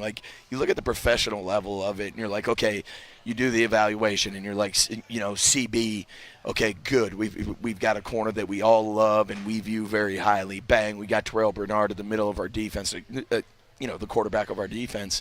And then you talk about Greg, who I think really came on last year and affected the passer in a great way. And not only the passer, he affected the run game. So, and he's got room for growth. So, at the professional level, you're like, okay, you feel great about that. But then at the personal level, it's, it goes a little deeper than that, and you got to be able to separate that. But, I mean, Christian Benford is, I don't think people understand, man. He's like when your kids don't listen, he's the exact opposite. Like everything you tell him to do, he's going to do, and you don't have to tell him twice. His mindset, he's physical, he can cover, everything you want, he checks the boxes. And then you look at TB. I have a close relationship with TB. Obviously, I was a linebackers coach. And to see his development and where he's come to be the leader of this defense, and even if you go back before he's named the starter, he missed the whole preseason. But we felt good about where he was at, naming him that, and that saying that, okay, that development and that, and I'm using those two as an example, but that progression of those guys landed where we felt like it was supposed to land. With Benford, it seems like there's a lot of talk that he's not getting enough attention. He might not need it, but there's that ESPN piece about the top 10 at every position, and they named NFL executive scouts, coaches named 29 corners, and Benford's name didn't come up. It's kind of, for some reason, I don't know, people aren't paying attention? They're not noticing? Yeah, we paid attention. Yeah, for sure. We noticed. So that's all that matters. We know what we have in Christian Benford. And all you got to do is watch the tape. Yeah. How about some of the newcomers? Joey Bosa, how are things looking for him? Great. We have a good plan going with Joey. I've said it before. Our whole goal is to make sure he's available. We're working through that close with Joey. But he's been a welcome addition. I think he needed a breath of fresh air. And we know what Joey Bosa has done in this league, and we need to get him to be in the Joey Bosa that everybody recognizes and deals with, and a lot of that is availability. This is one of those spots where you watch him play for another team. You see the scouting department, you're talking about him in the offseason, and you're thinking just at the peak of his powers, what you're getting here is legit. Yeah, I mean, you go back to it, I'll never forget.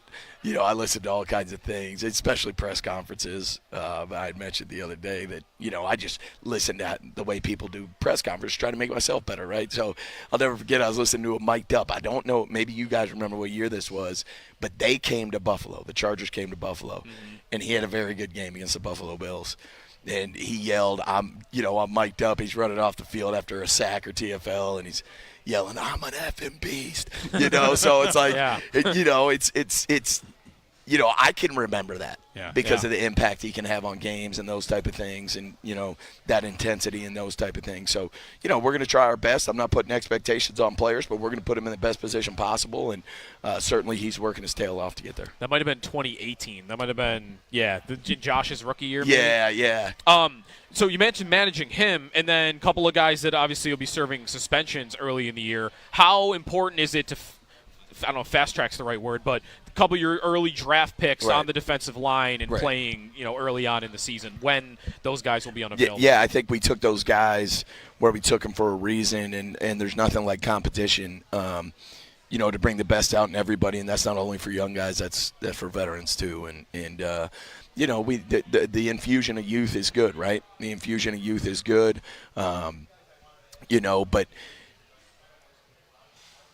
there's definitely going to be youth on this defense. There's definitely going to be some youth on this defense. And what role, we're not 100% sure, but we're doing everything we can to make sure they're ready and rocking and rolling, to help bring value to what we're trying to get to. That's the whole talk to our defense. Like, their job is to bring value to the point where, hey, I'm doing things to help the Bills potentially win the Super Bowl. And that's what their job is. So how much value are you going to bring, right? And so, that's the message to those guys, and we'll take it along. We'll do our evaluations. Going back to last year, great in turnovers, maybe the big problem. Takeaways. Thank you, Ed. Turning the ball over your way. Yeah. Well, both sides of the ball, great in turnovers, great in takeaways. I saw you wearing a hat that said "Take it away." Yeah. The defense needs hats, right? The offense is going to have hats. You're going to need hats. So. And I want to go on record. Can't quote me. I think we had hats first. Yeah.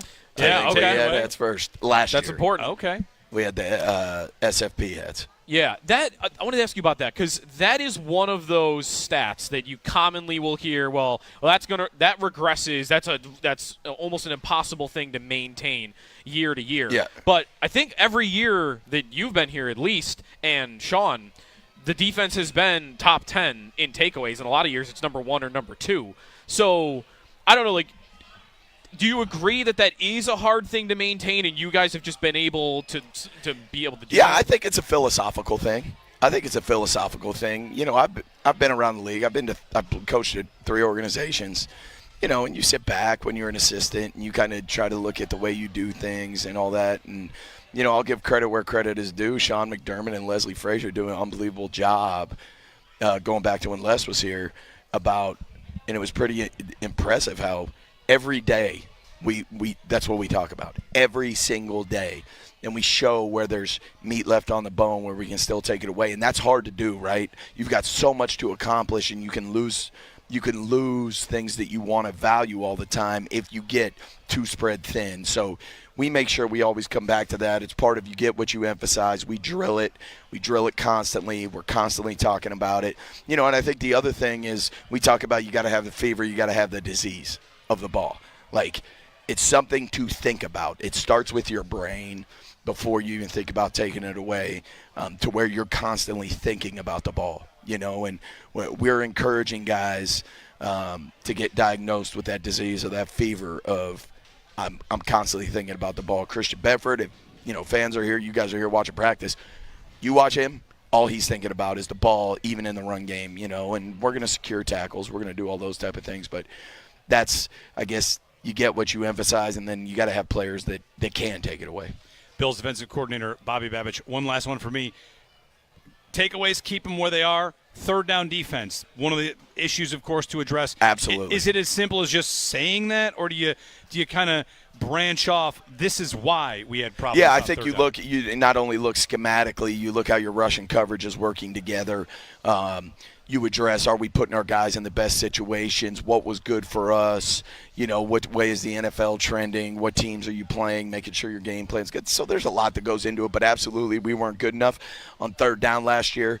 Our players know that, and we know, you just talked about takeaways. We know the best thing for the Buffalo Bills is to get Josh Allen back out on the field as fast as you possibly can. And what's the way to do that? It's get off the field on third down when you talk about 3 and outs and taking the ball away. It's as simple as that. Let's keep it elementary, right? So, that's been a big emphasis of ours. Certainly we have to get better there. Our players know it. We address it every time we get to third down situations, and they are very intentional about that. Very good. Bills defensive coordinator Bobby Babage, thanks for the time. Best of luck this season. Absolutely. Thank you, guys. I appreciate it. All right, we'll step aside here from St. John Fisher. Return in a moment. It's training camp coverage here on WGR.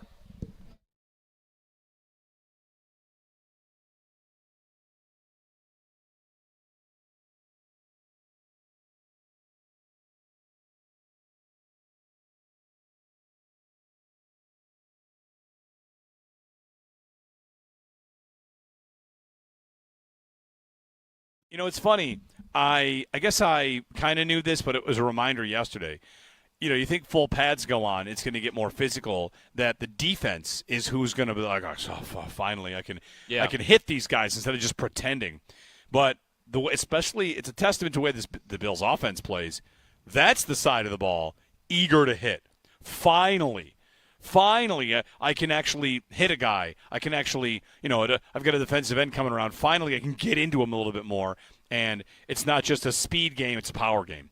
And, let's be real, this Bills offense is a power offense. That's what they've built with their offensive line. And you had a lot of offensive linemen kind of excited for that. Whether it's whoever told us yesterday, like TJ Sanders, Deion Walker, like, hey, first day in full pads, they find out how physical this offensive line is because they haven't had a chance to see that yet. So that's one thing that changed yesterday. They run the ball a lot yesterday as well. Joe Brady told us that. It was going to be a lot of power, a lot of physicality. And we're also at a point in training camp where the head coach, Sean McDermott, is addressing how he wants them to play nasty, physical football, of course, with respect for their teammates. So the tone of yesterday was about bringing physicality, which it sounds like it's another year of what this offense is going to aim to do. I mean, they're built that way. That's what Keon Coleman's out there doing, right? Yeah. Physical style, and I almost want to say bully ball on offense. Like Rex wanted to build a bully, and that never happened. And I think that Joe Brady and Brandon Beane and Sean McDermott, I think they've built a bully. Really, do they not get that reputation around the league only because of who their running back is? Yes, that's probably right. Everything else, they play with 6 offensive linemen more than anybody in the league, right? They just drafted this, menacing, best blocking tight end in the draft in Jackson Hawes. They have very physical linemen. You could find clips of Deion Dawkins like pancaking defensive linemen and then belly flopping on top of them. Like Spencer Brown is like a mean person when he's out there on the field. Alec Anderson's trying to fight everybody. But then there's James Cook. I mean, even the quarterback, right?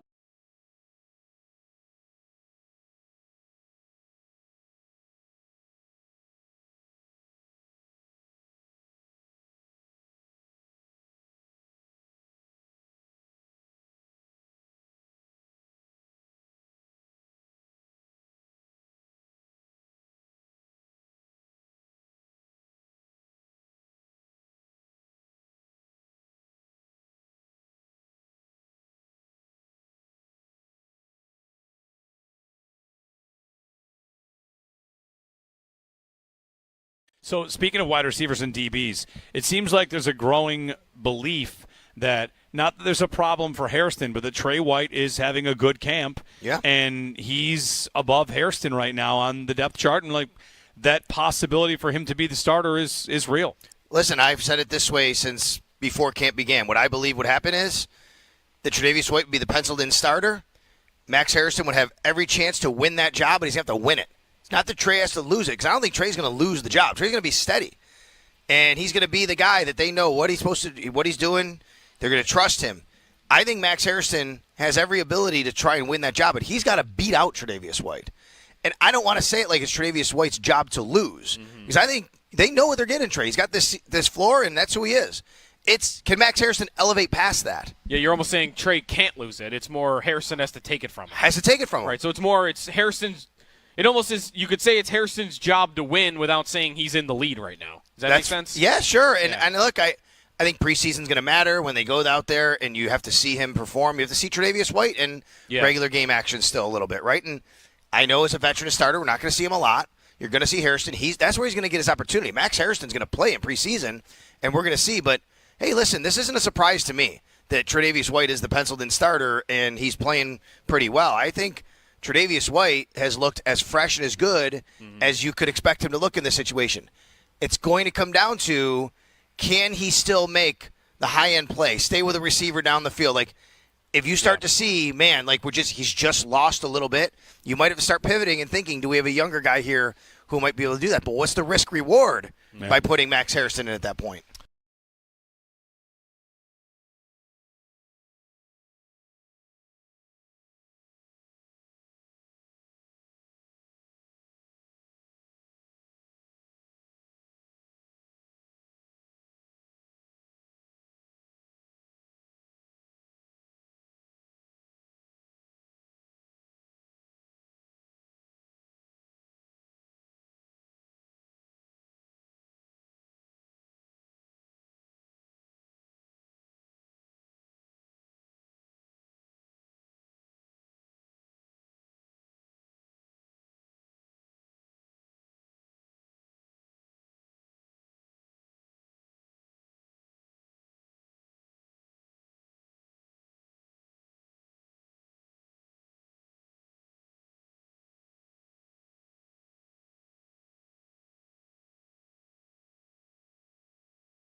Buffalo is the team of Toronto. You know, the team is so heavily supported out there. Like the amount of weekends and times I saw guys taking buses out there, going to jump on tables and be a part of all the action. Like, you can't miss it. It's incredibly popular in Toronto. And so I knew of the team from day one as soon as I landed, and I got to support the team and kind of see a different aspect of the fan base.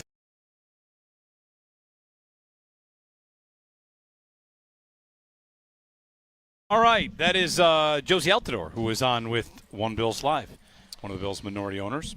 It's Jeremy and Joe, live from St. John Fisher.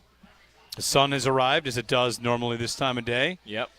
We like Not yet for me. We like to wash our guests, bathe them in a nice bright sunlight. That's Bobby Babage and Joe Brady yesterday, Sean McDermott. You know, maybe we should slide a little bit. Oh, whatever. We'll figure it out. We'll tuck ourselves in this corner a little more tomorrow so we can protect the guests from the sun. Yeah. So the FTN Fantasy Aaron Schatz Football Almanac is out. Yep. It's not really a fantasy almanac. I mean, there's fantasy stuff in it. It's just the company. So Aaron Schatz Almanac. It is out, and just saw highest chances to win the Super Bowl, according to DVOA projections. Okay. Number 1, Baltimore, 19%. All right. Like it. Number 2, the Bills at 14.7%. Okay. I would like to just go on record saying I have no problem with someone ranking the Ravens ahead of the Bills. Not to say that I would I don't either 100% do it. I think it's totally fine. 5% difference. I'm not going to get upset over that, fine. But whatever. Bills at 14.7. Lions in third at 12.1. Okay. Favorite in the NFC by DVOA. I wonder about just replacing Ben Johnson. You know, it works sometimes for Aaron Glenn. And Aaron Glenn. Look, both coordinators. Yep. Here's where I would start. This is where I want to ask Aaron, how did this happen? Or I can just, read the almanac, which I might do. The Commanders are next. Love it. Into it. 8.9%. Then the 49ers. Then the Chiefs, by the way. The Chiefs are way down at 6 at 8.1. And then the Eagles are 7th at 4.4. I have not heard much in the way of Eagles are not only not the NFC favorite, they would be 4th in the NFC, behind a team in their own division that is very good, but I don't hear many people picking Washington to win the NFC East or to win the NFC. Why? That is not something I've seen a lot this offseason. The Eagles being that low. I've always seen them as the favorites or very close behind that. And in this 7th, 4%, I mean, half the odds of what the Commanders are. And that could be schedule, maybe, right? That could be schedule related. Philadelphia playing a first-place schedule. Washington not doing that. How much growth they might project in Daniels from one year to the next. But even the Niners being above the Eagles. Everyone expects the Niners to take a step back. But not DVOA, apparently. I just don't know what's going to happen with Ayuk. He's not really practicing, right? He's not ready? No, not really. Right. And Ricky Pearsall can't stay healthy. Okay. So, and they traded Debo. And Juwan Jennings wants a new contract. Yep. He's not holding out. But, yeah, receivers in flux. They have Kittle, though. So, one very quick follow-up for you on the Ravens-Bills playoff game.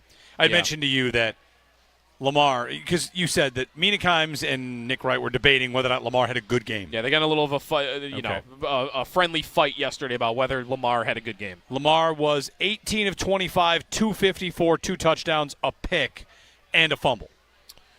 Okay.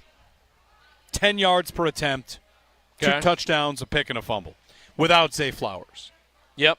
And someone wrote to me and said, to be fair, Josh Allen didn't have Zay Flowers either, which is correct. He didn't have Zay Flowers. Do you remember Allen's stat line from that game? Ooh, I'm going to guess 190 yards, 2 touchdowns, and 40 yards running. That's my guess. Okay. That's a guess. Pure memory. 190 yards, a touchdown, and what? I said 190 yards, 2 touchdowns, and 40 yards rushing. Okay. Josh Allen in that game. The internet slowed down a little bit here. Let me get to it. I had his passing line, but I wanted to get to his rushing line as well, just because you brought up the rushing line. Passing, he was 16 of 22 for 127. Woo, that's a game manager type game there. Sure is. It's kind of funny. But that isn't that in essence why the Bills won the game in parts? I know Andrews, and there are a lot of other reasons, but that's right. Lamar made mistakes. Josh didn't. Oh, I agree. Like, if it's flipped, doesn't it look the same? Let me ask this question. Josh turns the ball over twice in the first game. Lamar doesn't.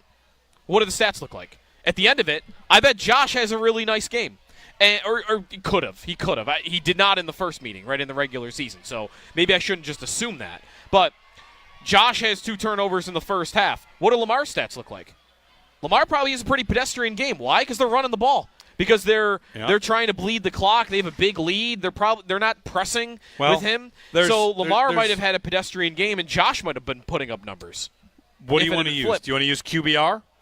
Sure, give me QBR. Like QBR. I like QBR. Okay, QBR. I feel like QBR would tell you who had the better game. Yeah. Okay. Lamar 85, Josh 71. Okay. Lamar threw for 2, Josh ran for 2. They were 2 short touchdowns. He ran 10 times for. I'm not doing anything where I'm trying to say like Josh had a bad game. What I'm trying to say because I think most would tell you, coaches. What would the Bills tell you after that game? Would they tell you they would take Josh's game over Lamar's game? Because I think they would probably tell that. Wouldn't the Ravens say the same thing? In a private moment, not in public. Would the Ravens in an honest moment say, yeah, we would have rather had that game from Josh than the game we got from Lamar? Well, it's impossible because if you're asking them that to win, they would take whatever it takes to win. But let me ask you this. But it's hard to win when you have those mistakes. Fine. Here's what it is. You can have one of 2. You can have Allen getting 254 and 2 touchdowns. Yep. And running for 39. Yep. And turning it over twice. Yep. Or you can have him passing for 127. No turnovers. In the final game of the season, this coming year, which stat line would you take?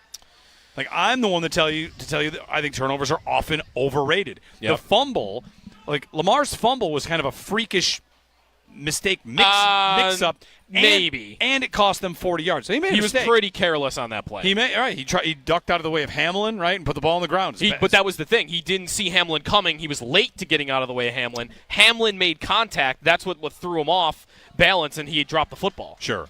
So I know I'm going a long way to give Hamlin credit. What I'm really trying to get to here is, does the defense only get credit if they get a win without turnovers? Because they got 3 turnovers. And the number of people that will say to you, when's the last time McDermott won him a playoff game? Is that not one? Or Bobby Babage sitting right here. Yeah. We don't get to count that one because we don't get to count it. Why? Because the Bills put 27 on the board. And how the game ended. Like, it doesn't – You're right. If the Bills sack Lamar to win the football game, or if the pick comes at the end, that feels a lot different than Mark Andrews dropped the football. Should it? For giving the defense credit? Yeah. It's a good question. What was Derrick Henry's stat line that day? 16 for 84. Well, that was the thing, right? They picked. They had their pick of the litter. And that's where, like, I would want to give them credit. It seems like – I don't even think it was just circumstance. It did seem like their strategy in that game was – we are going to sell out to stop Derrick Henry. Which is just what the Chiefs did against the Eagles for Saquon in the Super Bowl, and they got roasted. We're going to let Lamar pick us apart, but he's going to make mistakes. We're going to get a couple mistakes on him, and that's going to be enough. Yeah. I don't know about how far I want to go with they let Lamar pick them apart. No, because that is not giving Lamar any credit for doing what he did, and I do think it was harder than I'm making it sound, but I don't know. I feel like that was the Bills' game plan going in, and I think it happened exactly how they might have viewed it, except for Andrews dropping a football. 803-0550 and 1-888-550-2550. Dalton Kincaid taking the field. He missed a day of practice. He is back out there walking out with Matt Milano right now. So the knee soreness, not a full long-term kind of thing. He's back. By the way, Josh in that Ravens game running the ball, 10 carries, 20 yards. Yeah. And 2 touchdowns. Yeah, like Josh had. They might have been.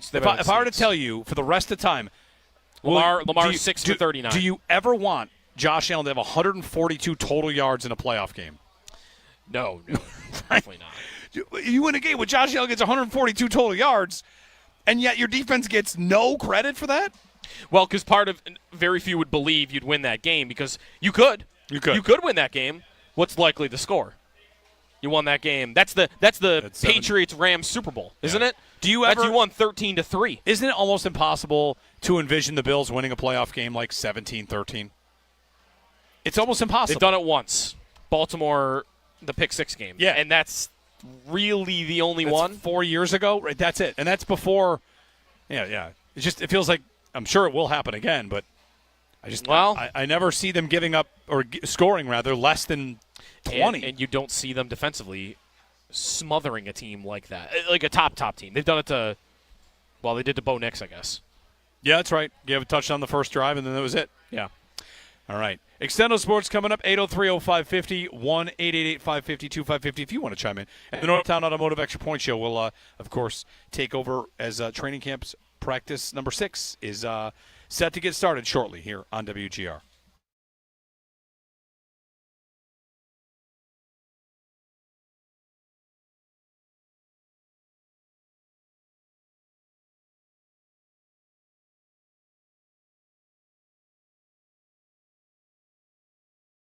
I mean, Christian Benford is, I don't think people understand, man. He's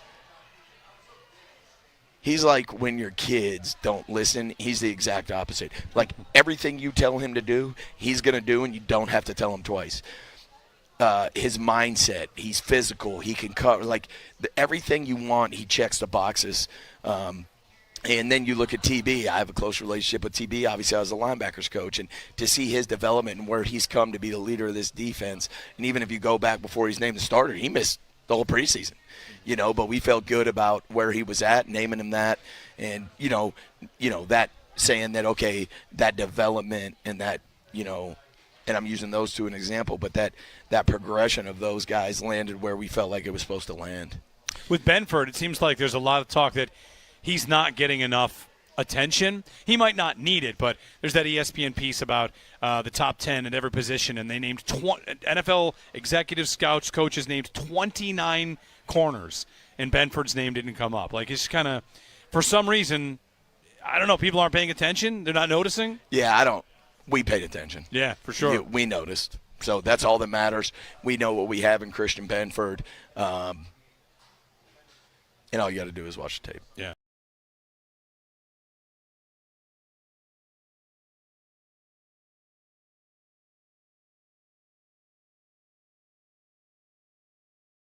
I guess the only surprise at camp, and maybe this shouldn't be a surprise, it's something we can ask Sal about.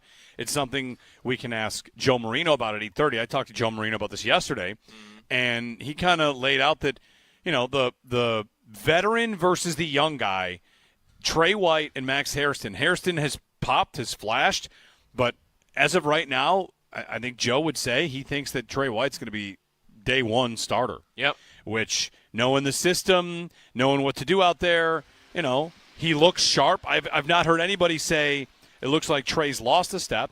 It can be tough. It's camp. You kind of have to always do this. Whoever looks good is looking good at the expense of a Bills player, or vice versa. Whoever looks bad is looking bad at the expense of a Bill. It's the Bills versus the Bills. So, I mean, we're, 4 or 5 practices in, and Christian Benford has locked everyone up. Everybody's locked up as a Bill. Yeah. What am I supposed to do with that, right? I know Benford is good, though, so the chances are he's really good. If Jamarcus Ingram locked up every one of their wide receivers, Ingram's having a great camp, or nobody can get open. So you kind of got to balance it as best you can. But with that said, Trey White looks the part out there, and I haven't heard anybody say otherwise. It looks like he is healthy. And I wonder about the arc of Trey White, Joe. Like, when he got hurt the first time, it took him a long time to come back. And he detailed, like, the mental battles he went through. Yep. Then he got hurt a second time. I wonder if he thought he was done. Yeah. And now he's back here kind of renewed and just, this is where it all started, and let's see if I can keep this thing going. And if he feels great, he might just be able to kind of play like a guy that has been hurt but doesn't feel like he's been hurt. I mean, maybe it's not in his head.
Cameras are down this because we're frying in the sun.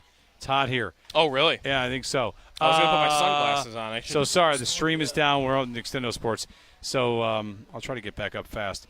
Something happened to me that has never happened to me in 20-plus years of covering Bills training camp. Uh-huh. Yeah. I click the video link so I can get this on the feed and try to tell the story on the YouTube feed as well for everybody. So there we go. Oh, I should be back up. Walking around our little area here. We got Sirius XM's over there. One Bills Live getting set up. Rochester guys over there. It's busy around here. And I'm walking. There's a lot of cords, Joe. A lot of cords. And I accidentally stepped on a yellow cord over there. Uh-huh. And I unplugged something. Uh-oh. And you're thinking like, uh-oh. That's very bad. One of these broadcasts, like, is it gone? Because, no. I plugged the cord back in. And then I followed the cord to see, like, well, what was it? Where did I go? Uh-huh. Or where did it go? I just accidentally unplugged the jugs machine. Oh, wow. Yeah. Luckily, no one was using it. I was going to say, you imagine got a receiver over there trying to do the jugs machine. Receivers doing the thing where they pretend they run their arms and then catch the ball. Pretend they run their arms, they catch the ball. Pretend their arms, and they go. This machine broke. This guy, he hates all the Bills receivers. What happened to this machine? Doesn't want him to get better. Stopped working. Oh yeah, there's the next step. Yeah. Oh yeah, but I just stepped on a cord and unplugged the jugs machine. So again, it's back up and running. I don't know if it needs to reset at the source, but I don't know. I'll let somebody know. There's a thing that's being said I've seen said a couple of times about a certain story in sports. It's annoyed me. You see the new gambling investigation into baseball? I did. A couple of pitchers that they think have been betting on the first pitch. There's like the first pitch props. What will the first pitch be? Yeah. And there might be betting on that. There's the Malik Beasley thing in the NBA. The one thing that is said a lot that I do not agree with is whenever it is said, like, oh, this is because you legalized gambling and you opened up Pandora's box and now everybody's going to start. I think the only reason you are finding out about these things is because they are now in bed with these apps. And they have these partnerships with FanDuel and DraftKings. How are they finding out? These things probably happened before. There's a paper trail. But it was right now there's a paper trail. Now you have league partners that will help you catch the people that are doing this. Yeah. It probably happened all the time in the 80s and the 90s and the 2000s. Maybe. I mean, and you never would have been caught. I think people would say just merely the accessibility of it. It's easier to do it now. Is going to gateway people into, That's true. But I feel like the policing of it, I mean, they're catching these guys. Yep. Like they are. The one guy they have not investigated yet, though, is the Gary Payton Jr. thing. Did you see that? No. He is like, there's a video on NBA Twitter of Gary Payton Jr. like reacting. His team is up like 15, and I think they were favored by 13, and the opponent hits a 3-pointer at the buzzer. And he's super upset, like on the sidelines. It's like, okay, that guy looks like he might have had his team to cover. Yep. And there's no investigation into him yet, I guess. We are back in studio tomorrow. So, Josh, we'll see you guys. You missed us. We're tan now. Just being out there, we are. We're tan. Oh, sorry, one last thing. You wanted LeBron to go to the Warriors? Yeah. I wanted LeBron to go to the Cavs. You know where the current rumor is? Like something stupid like the Wizards? The Nuggets. Yeah. He's hanging out with Jokic in Serbia and his agent. Love it. LeBron to Denver. Can't wait to get Jokic's live reaction to signing LeBron. Like someone he won't care. Like someone just gave him a ticket. Yeah. Right. Thanks for this. We're back tomorrow. Northtown Automotive Extra Point Show coming up next.